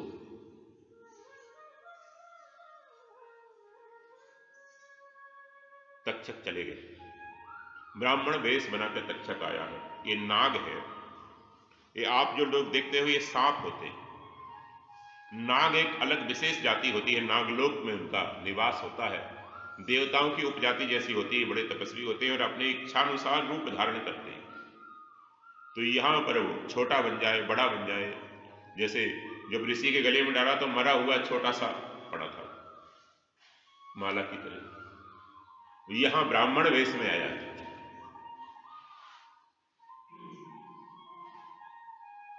और एक कश्यप गोत्रीय ब्राह्मण और आ रहे हैं, दोनों एक ही चौराहे पे मिल गए आते हुए। कश्यप गोत्रीय ब्राह्मण से तक्षक ने पूछा, पंडित जी राम राम राम राम, कहाँ जा रहे हैं आप? बोले मैं महाराज परीक्षित के पास जा रहा हूं। क्यों? बोले वहां तक्षक आएगा, परीक्षित को काटेगा, तो मैं अपने मंत्र प्रयोग से, तपस्या से उसको जीवित कर दूंगा। अरे तक्षक कोई साधारण सर्प है, उससे आप बचा लोगे? बोले हाँ बचा लूंगा। कि कैसे असाधारण हो, बचा लूंगा।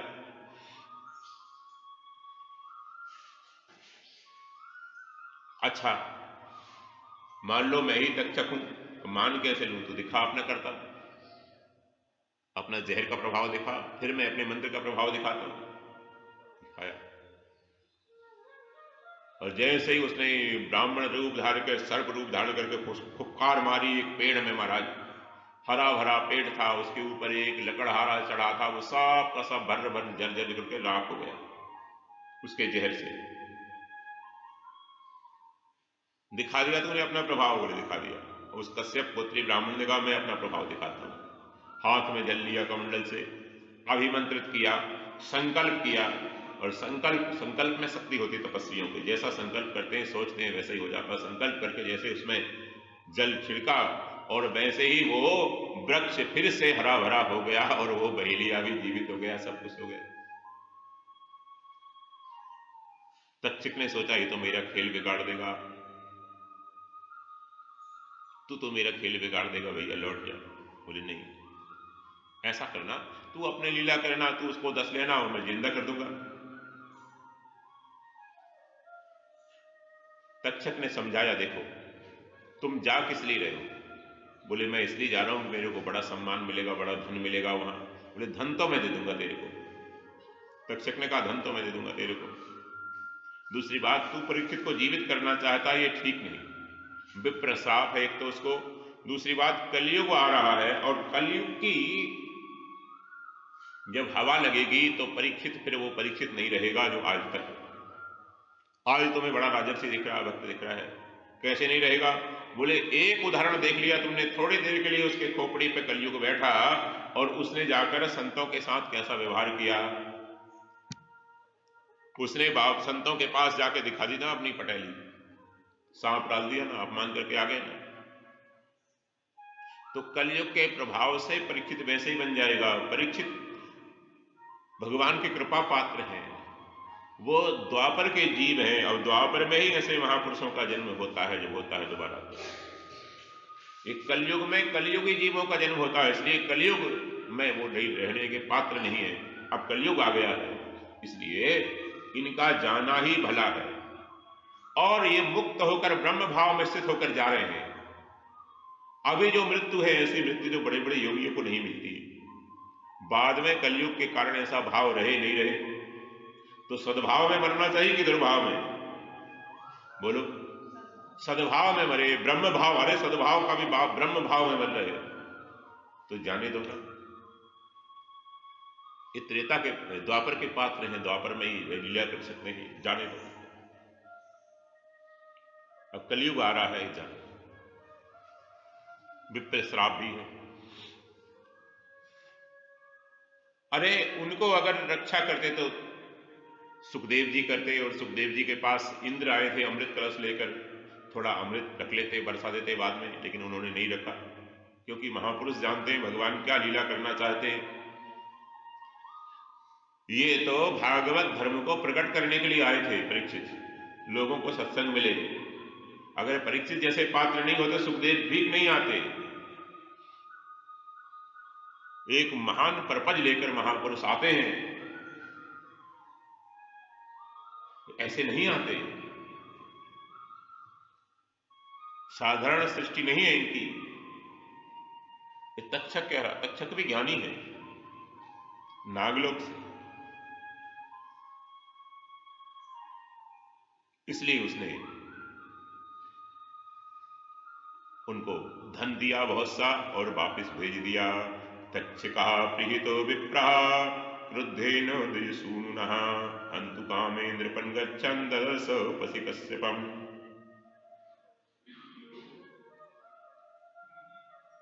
आ गए हैं गंगा किनारे, जहां शुक्रताल है। ब्राह्मण वेश में आया है नजदीक। अब ब्राह्मण राजा के नजदीक जा रहा है, कौन रोकेगा? आ गए ब्राह्मण देवता राजा के पास। जैसे ही पास में आए, वैसे ही अपना रूप बनाया उसने तक्षक का।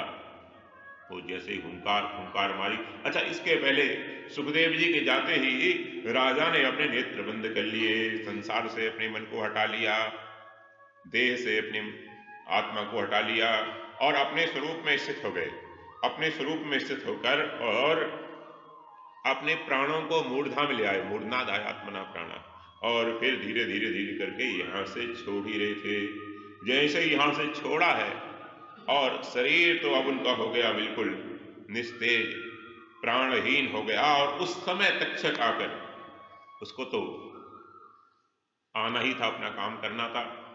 तक्षक आया और तक्षक ने जैसे ही डसा, वैसे ही धू धू करके शरीर जल उठा मारा। हाहाकार मच गई। इधर परीक्षित जी के लिए दिव्य देह धारण की है परीक्षित ने, चेतना में से उनकी जो निकल गई थी पहले ही, और विमान आया।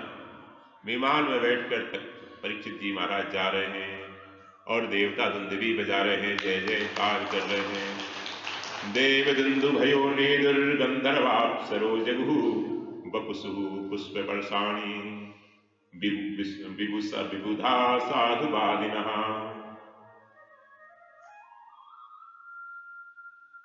अप्सराएं नृत्य कर रही हैं,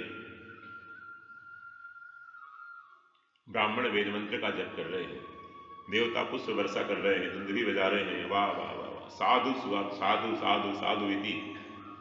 बहुत सुंदर परीक्षित जी की सदगति हुई है। ऐसी सदगति महाराज काश हमारी हो। कैसी सदगति हुई है महाराज, ब्रह्म भाव में स्थित होकर भगवत धाम जा रहे हैं। अरे इनको क्या श्राप, क्या वरदान। गर्भवास में भी माता की भक्ति से भगवान के दर्शन कर चुके हैं ऐसे महापुरुष हैं, भगवत धाम जा रहे हैं। वाह वाह वाह।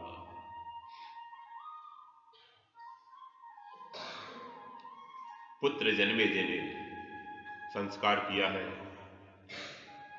अंतिम संस्कार करवाया है, क्योंकि राज्य पद पे जो बैठ जाता है वो किसी को अग्निदान अग्निदान नहीं कर सकता, संस्कार नहीं कर सकता, संस्कार करवाया है और दूसरे पुत्रों से मिलकर, और फिर सर्प सत्र का आयोजन किया है कि सारे सर्पों को मैं जला दूंगा। सर्प सत्रे समिद्भाग्नौ दह्यमानान महोरगान। सारे सर्प आकर उसमें जलने लगे हैं।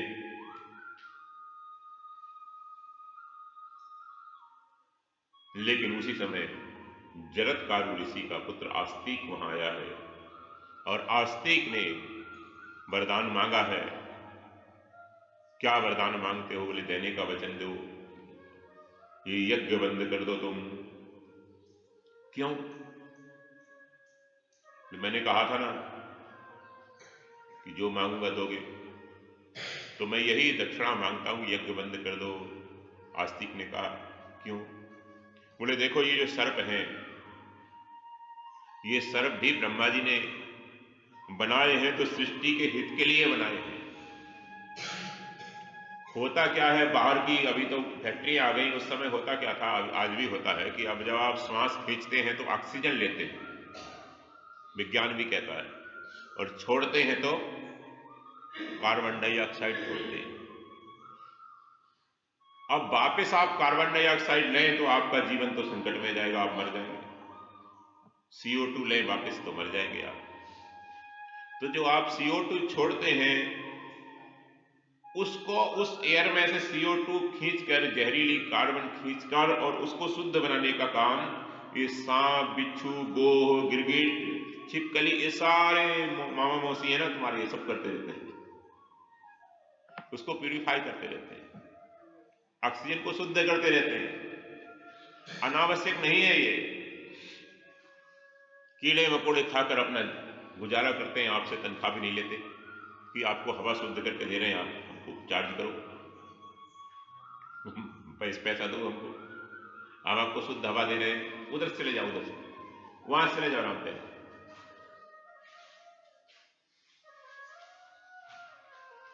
बस हम भी चल रहे हैं थोड़ी देर, हमारे ही बच्चे।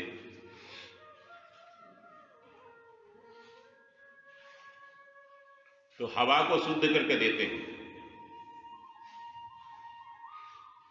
इसलिए कोई भी चीज यूजलेस नहीं है सृष्टि में, सोच समझकर बनाई है ब्रह्मा जी ने।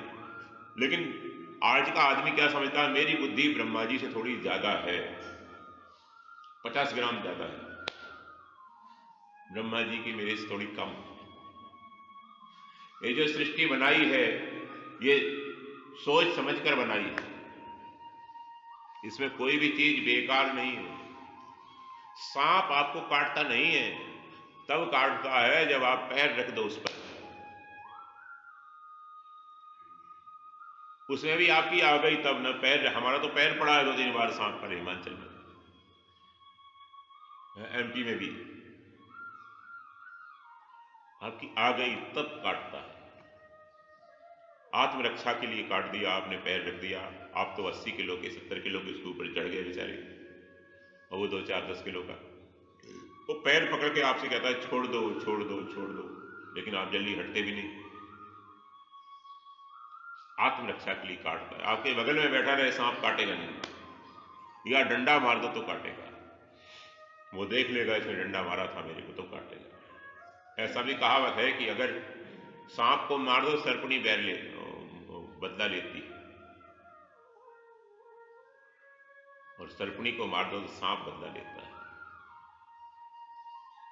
यही तो था बदला, इन्होंने इनकी सर्पणी को मारा था, अर्जुन ने जलाया था। जलाया तो अग्निदेव ने थे, लेकिन अर्जुन ने सहायता की थी, खंडप्रस्थ अग्निदेव ने जलाया था। हाहाकारो महानासीद भुवि विखेदिक्षु सर्वथा, सब जगह हाहाकार मच गया, जलने लगे सारे सर्प। आस्तिक ने आकर रुकवाया है कि रोको, ये ठीक नहीं, ठीक नहीं। जो लोग पाप करते हैं वो सर्प योनि में जाते हैं, और सर्प बनते हैं तब भी सृष्टि की सेवा ही करते हैं। वो बैर रखने वाले भी सर्प योनि में जाते हैं, इसलिए बैर लेकर मत मरो, अभी क्षमा कर दो, माफ कर दो। अभी होली आ रही है, बुरा ना मानो, होली है, होली पर क्षमा कर दो तो चंगा हो जाएगा, नहीं तो पंगा तो अभी तक ऑलरेडी हो ही रहा है। जीवनम जीवितम मरणम जंतोर गति स्वयं कर्मणः। अपने अपने कर्म से जीवन मृत्यु होता है, अपने अपने कर्म से गति होती है। तक्षक का कोई भय नहीं है उसको। और श्राप भी लगा था परीक्षित को, तुम्हारे पिता को समझाया है, छोड़ दिया है। और महाराज इसके बाद अब यहां सूत जी कह रहे हैं, परीक्षित जी चले गए और सुखदेव जी चले गए, सूत जी सुना रहे हैं अब समापन का।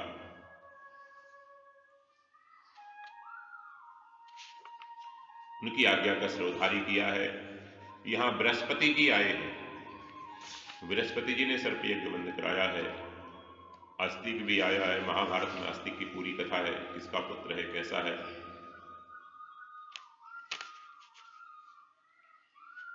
महाराज याज्ञवल्क्य का चरित्र है। अथर्ववेद का वर्णन है, चारों वेदों का वर्णन है, पुराणों के लक्षण है, पुराणों की संख्या है। 18 पुराण है, 18 उपपुराण है, लगभग 4 लाख श्लोक हैं सब मिलाकर। पुराणों की जब बात बताने लगे कि भागवत पुराण है, शिव पुराण है, देवी पुराण है, गणेश पुराण है, तब कहा एक मार्कंडेय पुराण भी है। तो महाराज सारे पुराण देवी देवताओं के हैं, ये मार्कंडेय जी का पुराण क्यों आ गया? मार्कंडेय तो ऋषि थे।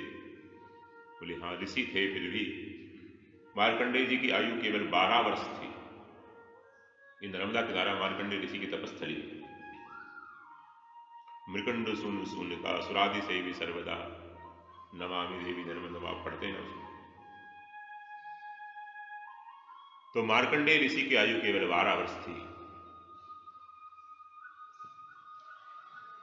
अलग अलग कथाएं आती हैं। मृकंडू ऋषि ने तपस्या की थी तो पुत्र तो हुआ लेकिन अल्पायु हुई। क्या करें? तो जो ऋषि आते उनको प्रणाम कराते कि प्रणाम करो। तो एक बार सप्तऋषि आए, प्रणाम किया तो 6 ऋषि तो बोले नहीं, साथ में वशिष्ठ जी बोले चिरंजीवी भव, दीर्घायु भव। तो उनके पिताजी ने कहा महाराज आपकी बात कभी झूठी होती है क्या? बिल्कुल नहीं होती। बोले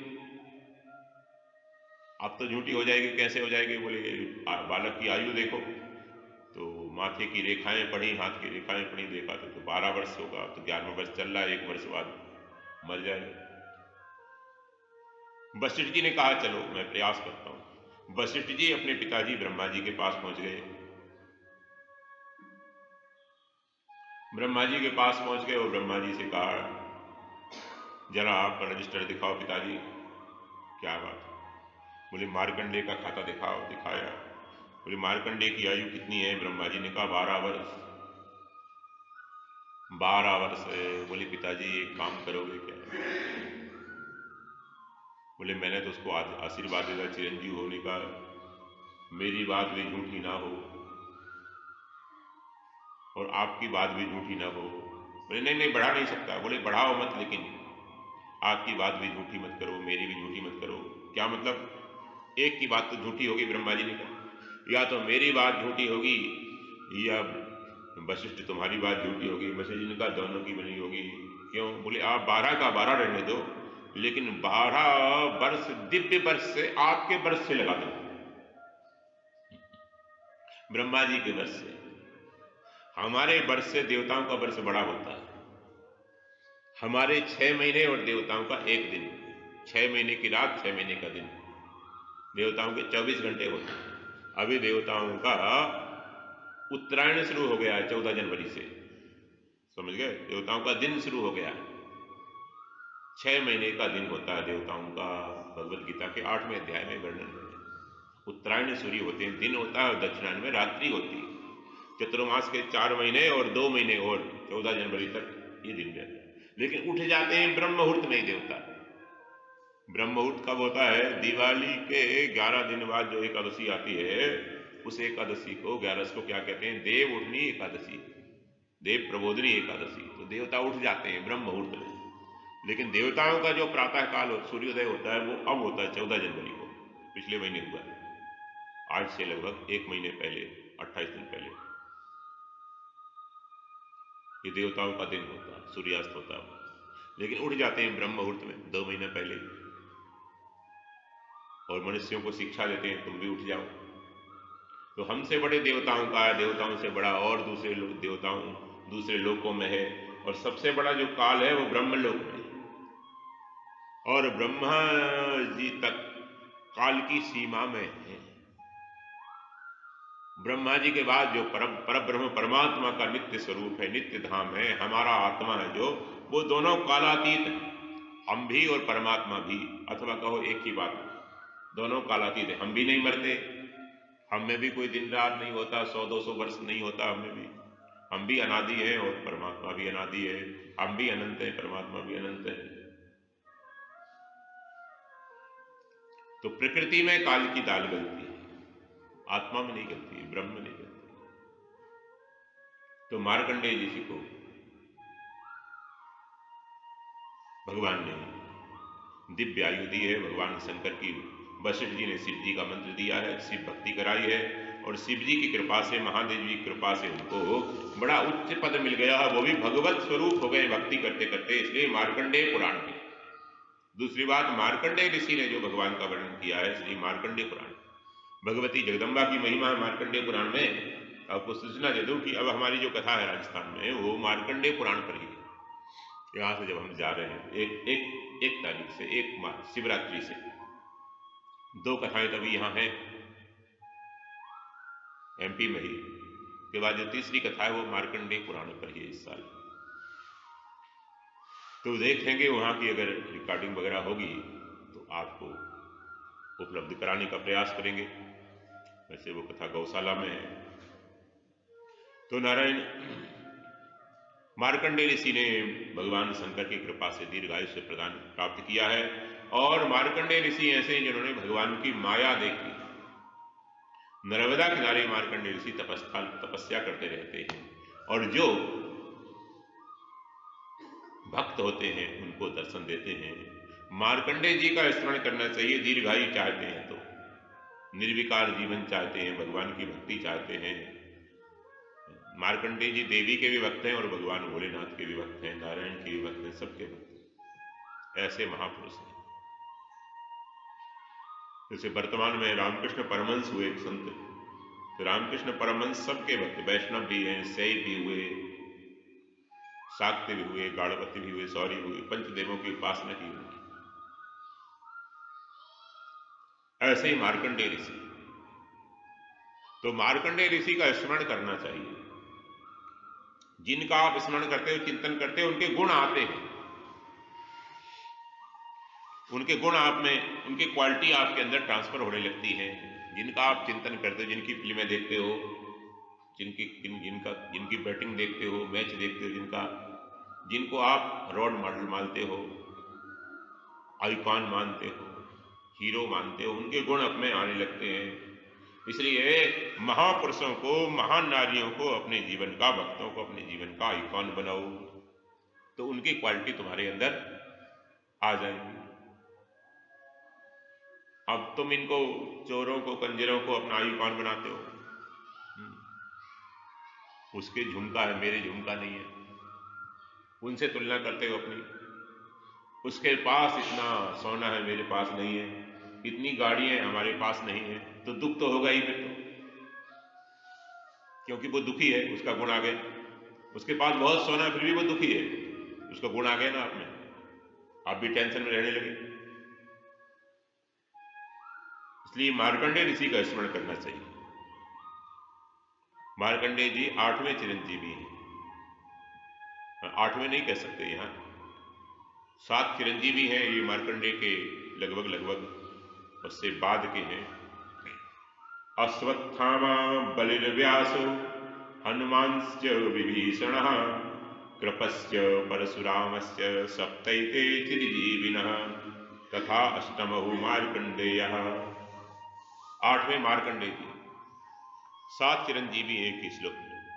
अश्वत्थामा, बलि, बलि इनसे पहले के, इनके समकालीन हैं मार्कंडेय के। व्यास बाद के। अश्वत्थामा बलि व्यासो, हनुमांश्च, हनुमान जी त्रेता युग के। विभीषणा, वो भी त्रेता युग के। कृपस्य, कृपाचार्य परशुराम, और ये जो कृपाचार्य और अश्वत्थामा ये त्रेता के, द्वापर के। परशुराम जी सतयुगी इस चिरंजीवी। अच्छा, इन चिरंजीवियों में देखो आप, असुर कुल से भी हैं 2, बलि और प्रहलाद, विभीषण। बलि और विभीषण असुर कुल से भी। किसी भी कुल में हो, भगवान का भक्त होगा तो वो पुण्यात्मा हो जाएगा। इनका स्मरण करना चाहिए।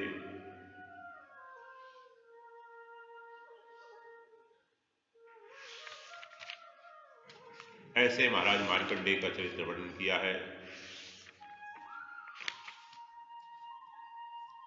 भगवान की माया का दर्शन किया है। नर्मदा में, नर्मदा किनारे मार्कंडेय जी तपस्या कर रहे थे। भगवान ने दर्शन दिया उनको और भगवान ने कहा वरदान मांगो। तो मार्कंडेय ऋषि ने कहा कि मैं आपकी माया देखना चाहता हूं। बोले भैया मेरी माया देखकर क्या करेगा? बोले नहीं, सब लोग माया माया माया करते हैं, मैं तो जानता नहीं माया क्या होती, देखना चाहता हूं। तो बोले तू तो निष्प्रपंच ही रहे माया से। नहीं, मैं देखना। अच्छा ठीक है। भगवान अंतर्धान हो गए। इनकी संध्या बंदन पूरी हुई। सायंकाल की संध्या करने जब उतरे नर्मदा जी में, उसी समय क्या देखा? भयंकर वर्षा हुई। इतनी भयंकर वर्षा हुई जोरों की कि बाढ़ आने लगी। बाढ़ आते आते आते सारा प्रलय हो गया सब। और प्रलय में वो प्रलय देख रहे हैं खड़े खड़े जल में, सब डूब रहे हैं, सारा संसार डूब गया। उस चारों तरफ जल ही जले, कुछ भी नहीं दिखाई दे रहा जल के अलावा। पेड़ पौधे पहाड़ सब डूब गए। मार्कंडेय जी ने देखा कि उसमें भी बैठा हुआ एक बरगद का पत्ता इतना बड़ा तैर रहा है, और बरगद के पत्ते में ऐसा दोना जैसा बना है, और उसमें एक छोटा सा बालक सो रहा है। और वो बालक अपने पैर के अंगूठे को अपने मुंह में चूस रहा है। ये बच्चा, छोटे बच्चे अंगूठे चूसे तो वहां भगवान बाल मुकुंद का दर्शन करना चाहिए, स्मरण करना चाहिए। छोटे बच्चे अंगूठे चूसने वाले होते ना आजकल, तो आपको जब ऐसे बच्चे मिले तो भगवान बाल मुकुंद का वहां स्मरण करो कि भगवान ने अंगूठा सबसे पहले उन्होंने चूसा था, ये सिखाए। ये शुरुआत उन्होंने की है, कुफर था वो, शुक्र था वो, जो भी हो।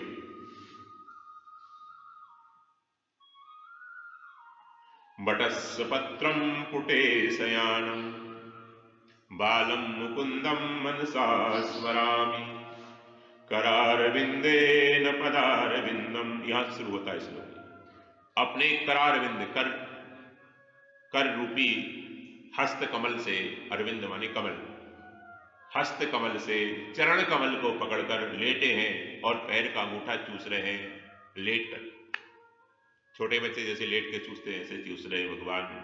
करारविंदे न पदारविंदम मुखारविंदे विनिवेशयन्तम बटस्पत्रस्य पुटे शयानम बालम मुकुंदम मनसा स्मरामि। ऐसे बाल मुकुंद का हम मन से स्मरण कर रहे हैं। कौन से? बोले जो बरगद के पत्ते पर लेटे हुए हैं प्रलय काल में, अपने हाथ से अपने पैर को पकड़ा है और पैर का अंगूठा चूस रहे हैं और खिलखिलाकर हंस रहे हैं। अब जैसे महाराज उन्होंने हंस खिलखिलाकर हंसे, एक झोंका ऐसा आया उनके मुंह में चले गए। मार्कंडेय जी भगवान बाल मुकुंद के मुंह में चले गए। देखने में बच्चा है और अंदर पूरा ब्रह्मांड है, सारी नदियां, पर्वत, सारे लोक, अतल वितल सुतल तलातल महातल पाताल रसातल, ब्रह्मलोक, देवलोक, साकेत लोक, सारे 11 रुद्र 12 आदित्य, 8 वसु, अश्विनी कुमार, सब कुछ देख रहे हैं, भगवान की माया देख रहे हैं। देखते देखते डर गए, अरे राम राम राम राम, घबरा गए। घूमते घूमते वहीं अंत नहीं है।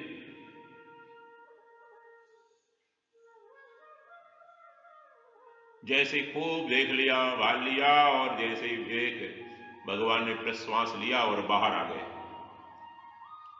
बाहर आए, श्वास छोड़ी जैसे ही भगवान ने, वो बाहर आके गिरे। बाहर आकर जब गिरे तो देख रहे हैं कि मैं वहीं खड़ा खड़ा संध्या बंदन कर रहा हूं। 1 मिनट में ही हजारों युगों का तमाशा मैंने देख लिया। 1 मिनट में ही हजारों युगों की सारी लीला देख ली मैंने, और उसको मैंने देखकर सब आ गया। देखकर आकर भगवान खड़े हैं सामने। भगवान ने कहा, अरे मार्कंडेय क्या हुआ, कुछ देखा तुमने क्या? बोले, प्रभु आपकी माया बड़ी विचित्र है, आपकी माया का पार नहीं पा सकते, बड़ी विचित्र माया है। अरे ठहर जाओ भाई, बच्चियों, अभी आरती होगी, आरती के बाद जाओ, क्यों भाग रहे? राम प्यारी मानेगी नहीं महाराज।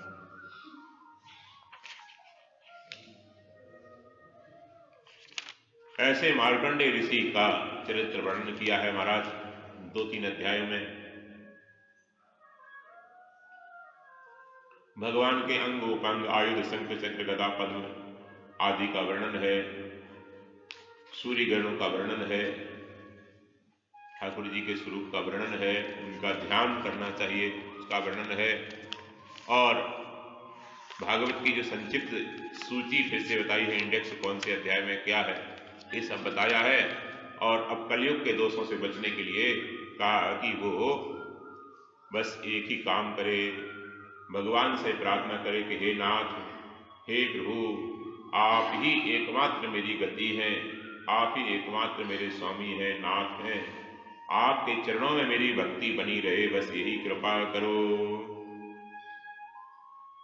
भवे भवे यथा भक्ति, बोलो भवे भवे यथा। अंतिम 2 श्लोक बोलते हैं, फिर आरती करते हैं। भवे भवे यथा भक्ति, भवे भवे पादयोस्तव जायते, पादयोस्तव जायते, तथा कुरुष्व देवेश, तथा कुरुष्व देवेश, तथा कुरुष्व। नाथस्त्वं नो यथा प्रभो, नाथस्त्वं नो यथा प्रभो। नाम संकीर्तनं यस्य सर्वपाप प्रणाशनम्, प्रणामो दुःख समनः, तं नमामि हरिं परम्, तं नमामि हरिं परम्। जिन भगवान के नामों का कीर्तन करने से सारे पाप नष्ट हो जाते हैं, और जिन प्रभु के चरणों में आत्मसमर्पण करने से सदा के लिए जीव सारे दुखों से छूट जाता है, प्रणाम करने से सारे दुख खत्म कर देते हैं, उन्हीं परमात्मा श्री हरि को मैं प्रणाम करता हूँ, नमस्कार करता हूँ, तम नमामि हरिं परम। बोलो श्री हरे नमः, श्री हरे नमः, श्री हरे नमः। सच्चिदानंद भगवान की। अब इसके बाद महात्म है, फिर से वो महात्म में सांडल्य ऋषि ने जो महात्म सुनाया है पद्म पुराण में, स्कंद पुराण में, उसका वर्णन है। भगवान के पौत्र वज्रनाभ को भगवान ने फिर से यहाँ पर परीक्षित ने राजा बनाया है मथुरा में, युधिष्ठिर ने, और उन्होंने भगवान की लीलाएं सबकी सब श्रवण की हैं। ठाकुर जी के पुनः मंदिर बनवाए हैं, वृंदावन धाम को पुनः जीवित किया है, इस तरह की कथा है। और ये भागवत सप्ताह है, श्रवण करने से मनुष्य आत्म कल्याण को प्राप्त होता है। केवल आत्म कल्याण के लिए ये शास्त्र है। कृष्ण प्राप्तिकरम सस्वत प्रेमानंद फलप्रदम श्रीमद्भागवतम शास्त्रम कलो कीर्णन भाषितम। कृष्ण प्राप्ति कराने वाला है, आनंद प्राप्त कराने वाला है। इसी भाव से इसका श्रवण मनन करना चाहिए। ये यहाँ पर विधि बताई है। तो इस तरह से संक्षिप्त रूप से हमने श्रीमद्भागवत महापुराण के माध्यम से 11 दिवस तक सत्संग की चर्चा श्रवण की। भगवान की बड़ी कृपा है। भगवती पुण्य सलीला शिव तनया नर्मदा माँ के गोद में बैठकर हम लोग सत्संग श्रवण करने का सौभाग्य हमको मिलता रहता है, मिलता रहेगा, भगवान की कृपा होगी तो। और आप लोगों का बड़ा भाव था, तो इस तरह से यहाँ बिना कोई तैयारी के, बिना कोई जगह के, आश्रम में भी कोई नव निर्मित है, आप लोग ही बना रहे हैं, कोई यहाँ पर सुविधा नहीं है, फिर भी आप लोगों की ये विनम्रता है, महानता है कि यहाँ रहकर सुना और बड़े मनोयोग से आप लोगों ने श्रवण किया। ठाकुर जी करें अपनी भक्ति, अपना प्रेम हम सबको प्रदान करें। यही साधु भाव है, यही सद्भाव है। दक्षिणा में तो आप लोग आश्रम की सेवा कर ही रहे हैं, लेकिन दक्षिणा में हम बुराइयां मांगते रहते हैं। आप लोगों को जो दिखे कि भाई गलत चीज है, हमें क्रोध करना नहीं चाहिए, हमें देर तक सोना नहीं चाहिए, हमको कोई नशा नहीं करना चाहिए, तो वो बुराई आप दक्षिणा के रूप में दे दें, तो हमारा सुनाना, आपका सुनना दोनों सार्थक हो जाए। बस अब आज से अपना स्वभाव बदल जाए। क्या बदल जाए? बोलो। देखो, ये बिगड़ा हुआ स्वभाव यही दुख देता है। स्वभाव बिगड़ा है तो हमारे द्वारा लड़ाई होती है, झगड़ा होता है, गुस्सा आता है, नशा करते हैं, सब अभिमान करते हैं। ये बिगड़े हुए स्वभाव का ही रूप है महाराज। तो सत्संग से स्वभाव सुधार लेना चाहिए। हमारे महाराज जी कहते थे, सत्संग से स्वभाव सुधार लेना चाहिए। अपने स्वभाव को अब बदलो। जब तक सत्संग नहीं किया था तब तक जैसा था वैसा था, चल रहा था। हमारे द्वारा घर वालों को भी परेशानी होती थी, चल रहा था। एक ईगो था या भूल थी या सत्संग का अभाव था, अज्ञान था, जो भी कह लो। लेकिन अब हमने सत्संग सुना है, सुनाया है, तो हमारी आपकी सबकी ड्यूटी है कि अब थोड़ा थोड़ा अपने को चेंज करें, थोड़ा थोड़ा अपने को बदलें। और अपने को आप बदलने का प्रयास करेंगे, भगवान, सच कहता हूं, भगवान बड़ी हेल्प करते हैं। इच्छा आपकी चाहिए, प्रयास आपका चाहिए, कृपा ठाकुर जी करते हैं। भगवान कृपा कर। अरे बड़े बड़े दुष्ट लोग, हरियाणा में हमको एक सज्जन मिले महाराज, सुबह से शाम तक पीते, कई उन्होंने मर्डर किए, लेकिन सत्संग में किसी तरह वो आ गए। आए थे वो कमी देखने के लिए, तमाशा देखने के लिए, गौशाला वालों से लड़ाई करने के लिए, लेकिन महाराज वो आकर बैठ गए तो ठाकुर जी ने ऐसी कृपा की। भगवान की कृपा का हेतु क्या है पता नहीं चलता। बड़े बड़े सज्जनों पे कृपा नहीं होती, दुर्जनों पे हो जाती। ये बुद्धि का विषय नहीं है, अकथनीय है, अचिंतनीय बात। वो ऐसे सुधरे, ऐसे सुधरे, ऐसे सुधरे महाराज कि मेरे गुरुजी की बात याद आ गई। गुरुजी ने कहा तुम कथा सुनाओ, भगवत सुनाओ। मैंने कहा कौन सुनता है, सुनाने से फायदा क्या है, लोग तो चिकने घड़े हैं। बोले नहीं, असर पड़ेगा। हजारों में एक में पड़े कोई बात नहीं, धीरे धीरे पड़े कोई बात ना, पड़े तुम सुनाओ, यही साधना, निष्काम भाव से सुनाओ तो पड़ता है। बोले तो जब वो बदला, एक दो बहनें और बदली।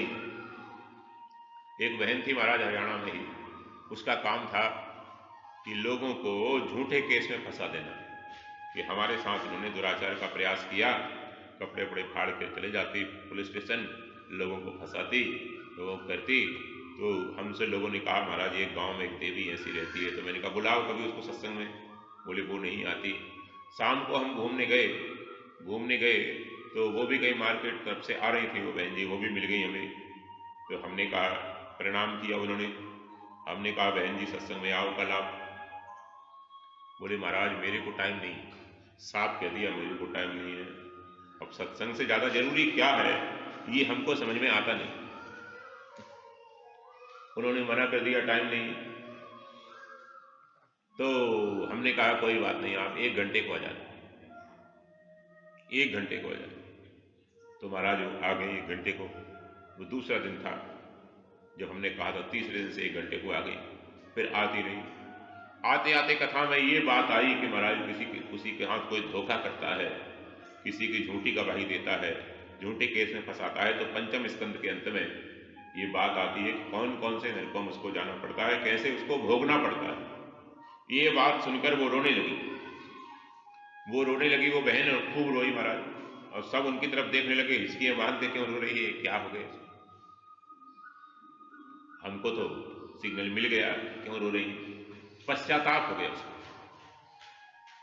कि मेरा कर्म कैसे पूरा होगा, मैंने तो इतना दुख किया। और उस बहन का स्वभाव ऐसा बदल गया महाराज, ऐसा बदल गया जैसे कोई साध्वी हो अच्छी, ऐसा स्वभाव बदल गया। तो वो जब इतने दुष्ट बदल सकते हैं, इतने कुसंग में पड़े हुए लोग बदल सकते हैं, तो हम लोग तो अच्छे घर के हैं, अच्छे हैं, इतना पाप नहीं किया। थोड़ा बहुत एक आध झुमका वुमका बरेली वाला ले लिया, वो अलग बात, इतने पापी हमने। अरे मरकर प्रेत बन गया, उसका उद्धार हो गया सत्संग से। धुंधुकारी हम आप तो जिंदा हैं। तो नारायण बस यही बात है कि अपने स्वभाव को अब बदलें, थोड़ा सज्जनता का स्वभाव लाएं, सहनशीलता का स्वभाव लाएं, साधु स्वभाव लाएं, देने का स्वभाव लाएं, परोपकार का स्वभाव लाएं, सेवा करने का स्वभाव बनाओ। अभी तक तो जैसा जीवन बीता अपने स्वार्थ के लिए बीता, अब जीवन जो है थोड़ा परोपकार के लिए बने। अब आपकी सोच बदले, अब केवल मैं, मेरी पत्नी, मेरा पति, मेरे बच्चा इतना न रह जाए। माता पिता भी हैं, फिर समाज में जरूरतमंद लोग हैं, वो भी हैं। इन सब के प्रति हमारी ड्यूटी है। कोई भी दुखी दिखे उसके प्रति हमारी ड्यूटी है। हमको भगवान ने इसलिए भेजा, उसकी सेवा करो। जो दुखी दिखे हमको भगवान ने वहां इसलिए भेजा, नहीं तो हम वहां जाते ही नहीं। एक जगह कोई ऐसे दिखे लोग, हमने गाड़ी रुकवाई, एक गाय मिली घायल, हमने गाड़ी रुकवाई। फिर वहां वेटनरी डॉक्टर को पता लगाया, वेटनरी डॉक्टर के पास गए। हम लेट हो गए, कथा में जा रहे थे, 1 घंटा लेट हो गए, लेकिन संतोष ये रहा कि डॉक्टर मिल गया, उसका इलाज शुरू हो गया। और वो डॉक्टर साहब को हमने उनका अकाउंट ले लिया, पैसे उनको भिजवा दिए, तो इलाज होता रहा। तो भगवान ने हमको इसलिए भेजा, हम उस रास्ते से नहीं जा रहे थे। बोले महाराज इस रास्ते से चलते हैं, चलो। वहां देखा कि गाय घायल है, हमारे आगे ही थोड़ा आधे घंटा आगे निकला होगा, कोई तड़प रही थी, कोई गाड़ी चढ़ा के चला गया, उसके पैर के बेचारे। स्वभाव बदल जाए, थोड़ी दया आ जाए, परोपकार आ जाए, सत्संग भी आ जाए, सेवा भी आ जाए, स्मरण भी आ जाए, भगवान का स्मरण भी करते रहे, चलते फिरते ध्यान करते रहो, सुबह शाम स्मरण करते रहो, सेवा करते रहो जो नीडेड है उसकी, और संत मिले तो सत्संग करते रहो। ये 3 काम आप करते रहो, बाकी चौथा काम तो ठाकुर जी को करना है, कृपा उनको करना है। फिर आप प्लेटफॉर्म थोड़ा बनाते रहो, बस कृपा ठाकुर जी करेंगे, महापुरुष करेंगे, हमें इतना करना। तो यही आपसे निवेदन है, यही आपसे हम मांगते हैं कि बस अब अपने स्वभाव को बदलो। आपसे घर वालों को भी दुख ना हो, बाहर वालों को भी दुख ना हो, और आपकी भी दुर्गति ना हो। काज हमार तासु हित होई, हमारा भी काम हो और उनका भी हित हो। राम जी का सिद्धांत है। अंगद जी को भेजा तो कहा रिपुसन कहो बत गई सोई।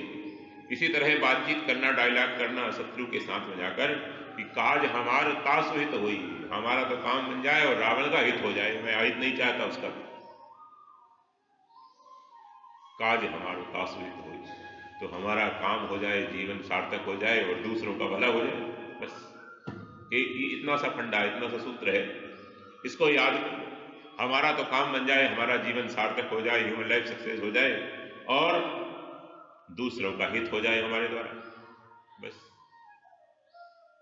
और बहुत ज्यादा शास्त्र की बातों को याद रखने की जरूरत नहीं है। इतना आप मोटिव रखें अपना, इतना टारगेट रखें, हमारा काम बन जाए, जीवन सार्थक हो जाए, आत्मकल्याण हो जाए, हम भय मुक्त, रागद्वेष मुक्त, द्वंद्वों से मुक्त, टेंशन फ्री होकर आत्मकल्याण की तरफ बढ़ें और दूसरों की सेवा करते रहें, सत्संग सेवा सुमिरन करते रहें। इतना सा तो होमवर्क आपको दे रहा हूं, उसी में आप घबरा रहे हैं, सर सर सर सर। अब सर सर क्या होता है?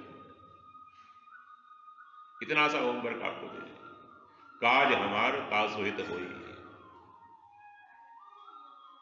हमारा काम बन जाए, हमको भगवान ने मानव जीवन दिया है देव दुर्लभ, ये सार्थक हो जाए और दूसरों का हित होता रहे, बस।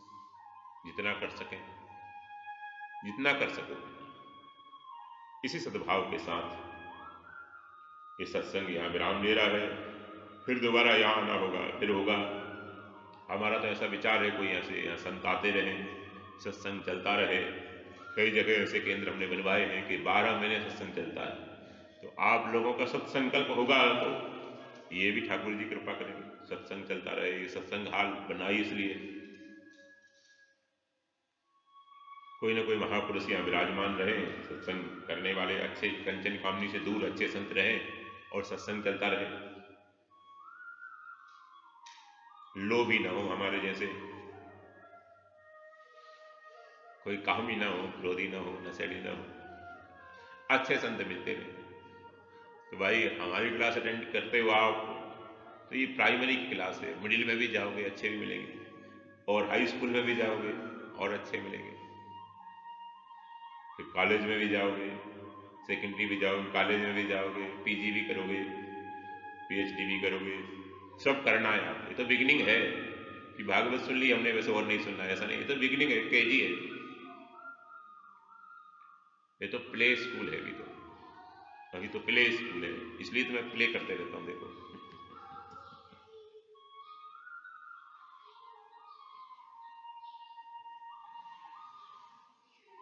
काज हमारा तासुहित होई। तो धीरे धीरे ऐसा प्रयास आप लोग सब करो कि यहाँ सत्संग चलता ही रहे, सत्संग चलता रहे, चलता रहे। सत्संग हम करते रहे, सेवा करते रहे, सुमिरन करते रहे, और इससे अच्छा क्या जीवन में काम है? शास्त्र सम्मत है, महापुरुषों ने अनुमोदन किया है।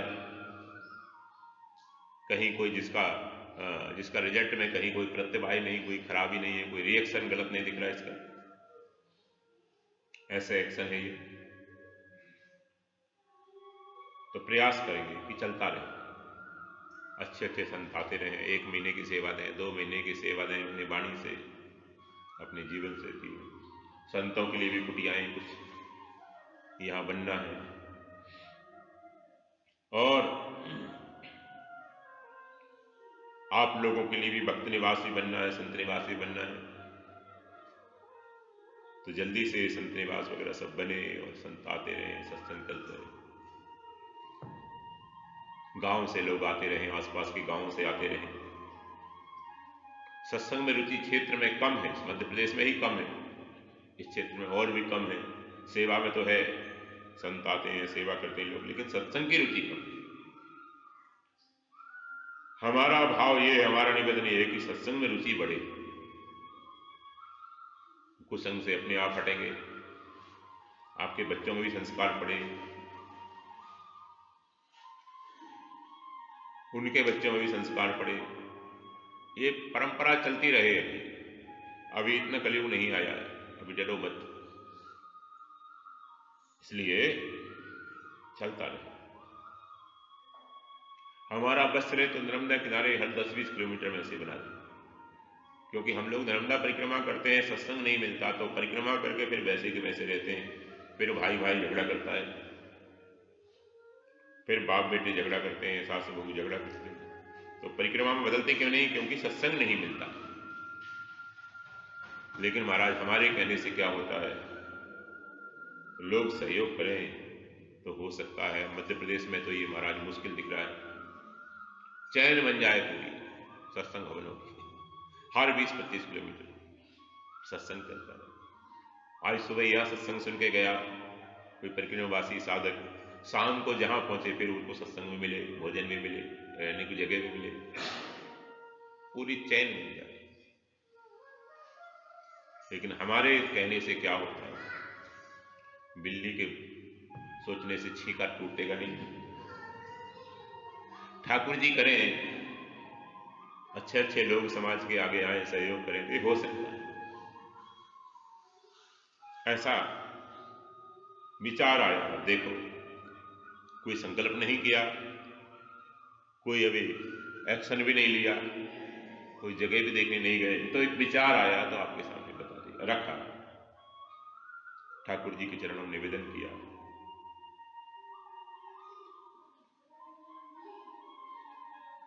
इसलिए आप लोगों को थोड़ा थोड़ा बदलकर हमारा काम बन जाए, दूसरों की सेवा हो जाए, हमारा काम बन जाए। तो ये चौपाई याद रखो, काज हमार तासु हित होई। बोलो, काज हमार तासु हित होई। तासु उसका, काज हमार तासु हित होई, हमारा काम बन जाए, उसका हित हो जाए। उसका मतलब जो सामने आता है, जो हमसे व्यवहार करता है।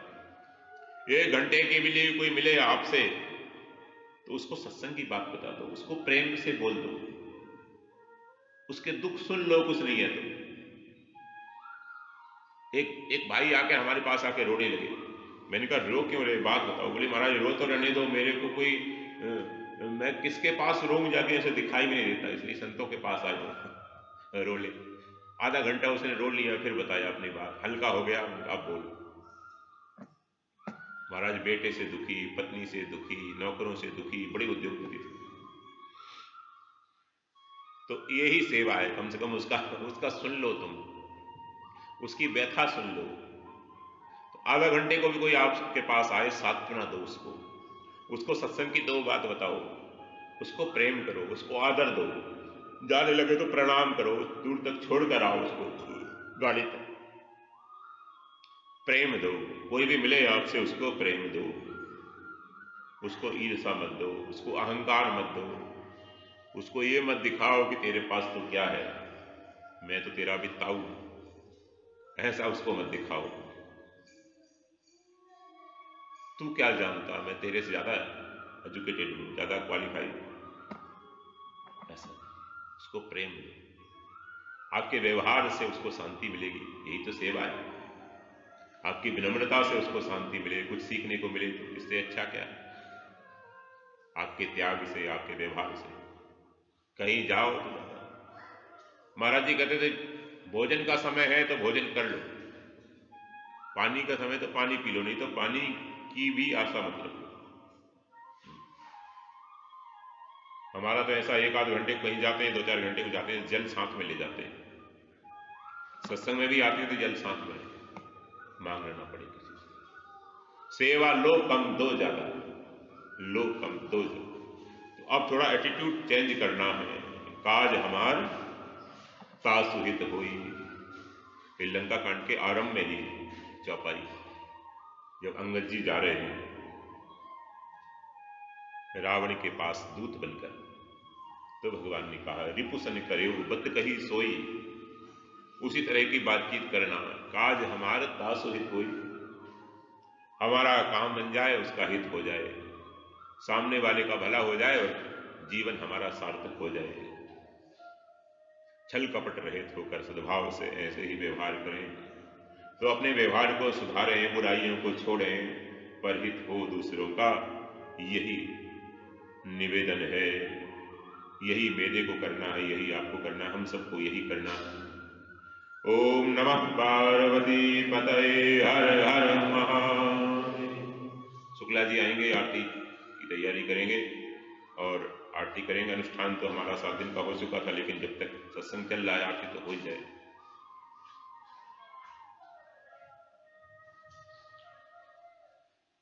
नमामि देवी नर्मदे नमामि मातु नर्मदे नमामि देवी नर्मदे नमामि त्वदीयपादपङ्कजं नमामि देवी नर्मदे त्वदीयपादपङ्कजं नमामि देवी नर्मदे नमामि देवी नर्मदे नमामि मातु नर्मदे नमामि देवी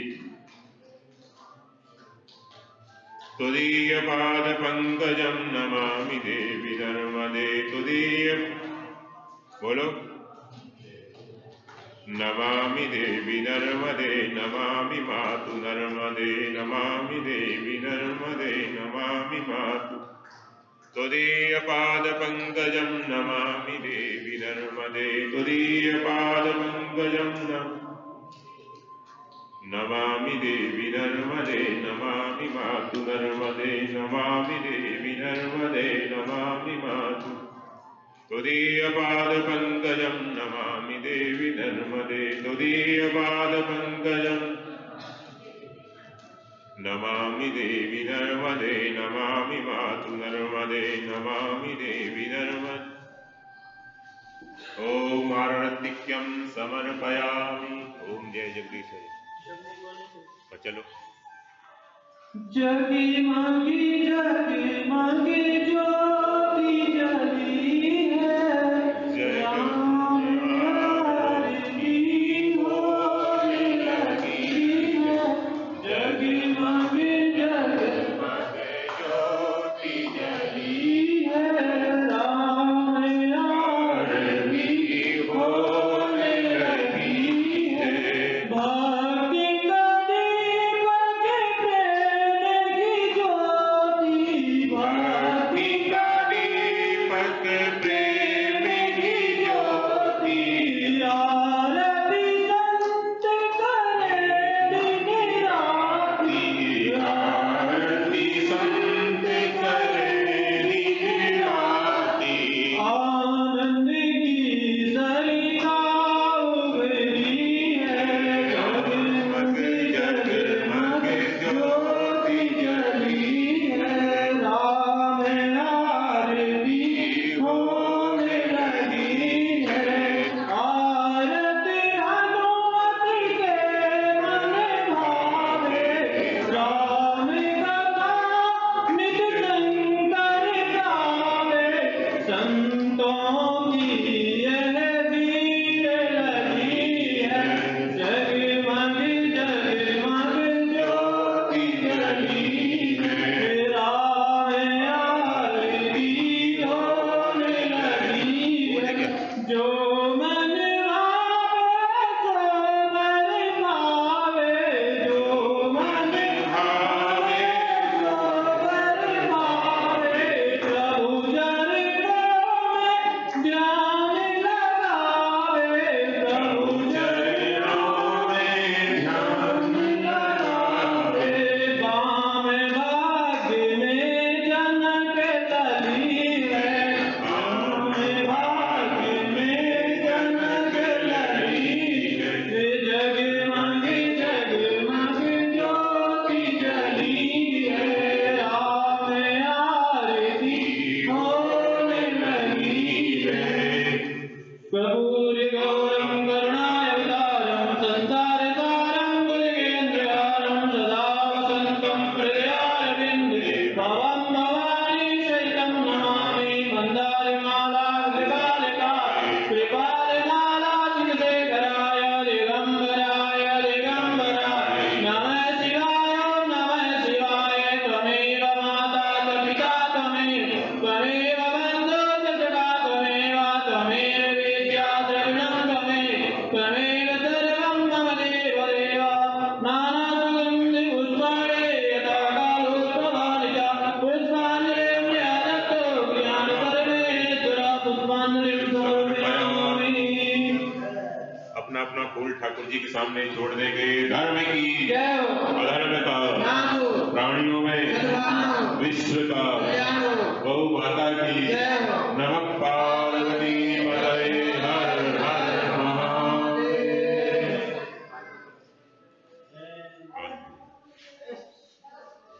तो क्या नाम है आप? रेडी रखेंगे, वो ये गाड़ी में रख लिया, बस लेके थोड़ा सा फलाहार लेकर चल पड़े। लो वो डब्बा उठाओ, वो डब्बा उठाओ, डब्बा रखा, झोला उठाओ, यहाँ रखो, ये माइक ले लो, हाँ इस तरफ ले आओ, इस तरफ भी माइक है। पहले इसका निकालते हैं, पैकिंग निकालते हैं।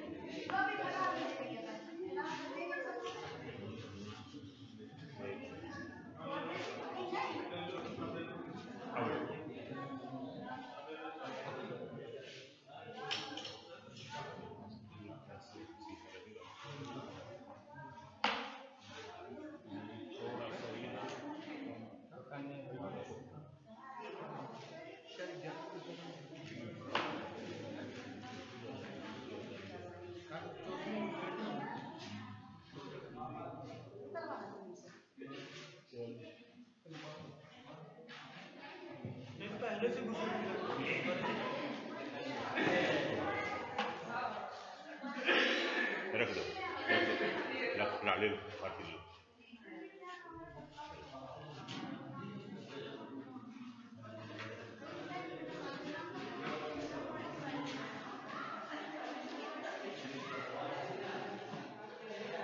एक मिनट, ये ले गया, उसमें लगाना, इससे निकाल लीड ले लो, वो इसमें रखना। छगनलाल जी, मंगललाल जी कहाँ हैं?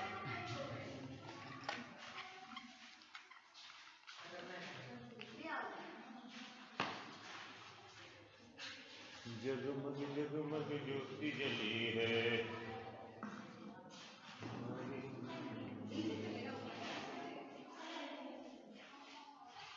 बीच में फोन आ गया था। नहीं, एक नंबर पे नहीं, तुम्हारा फोन आ गया था बीच में, गए थे उठ के। अच्छा, एक नंबर जाना था, पहले पर तो सोच बैठा रहूंगा, अब चले जाता हूँ। आराम से, तोड़ना मत, रुको रुको,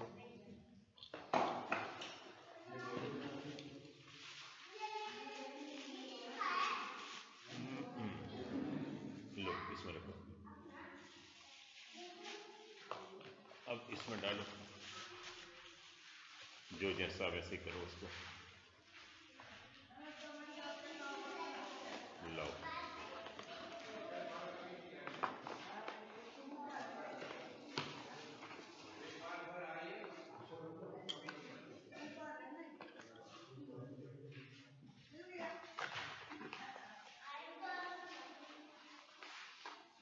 इसकी रबड़ की, अब वो ले लो, चार्जर ले लो,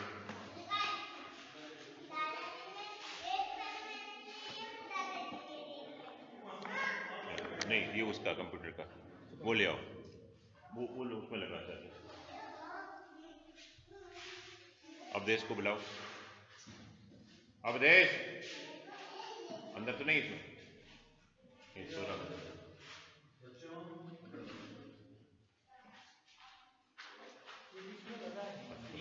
अवधेश चार्जर कहाँ, हमारा चार्जर, अच्छा ये लगा इसमें, क्यों भाई, उनको बुलाओ, तोमर को।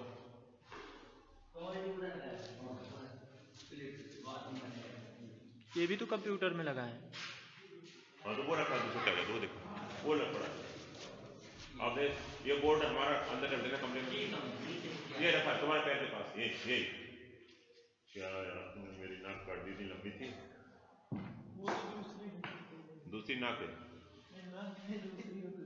तुम्हारी, ले लो लैपटॉप, इनको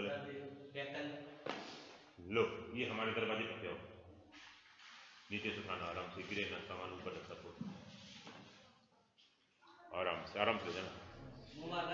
अवधेश ये करवाओ सब, ये रखवा देना वहाँ, देखो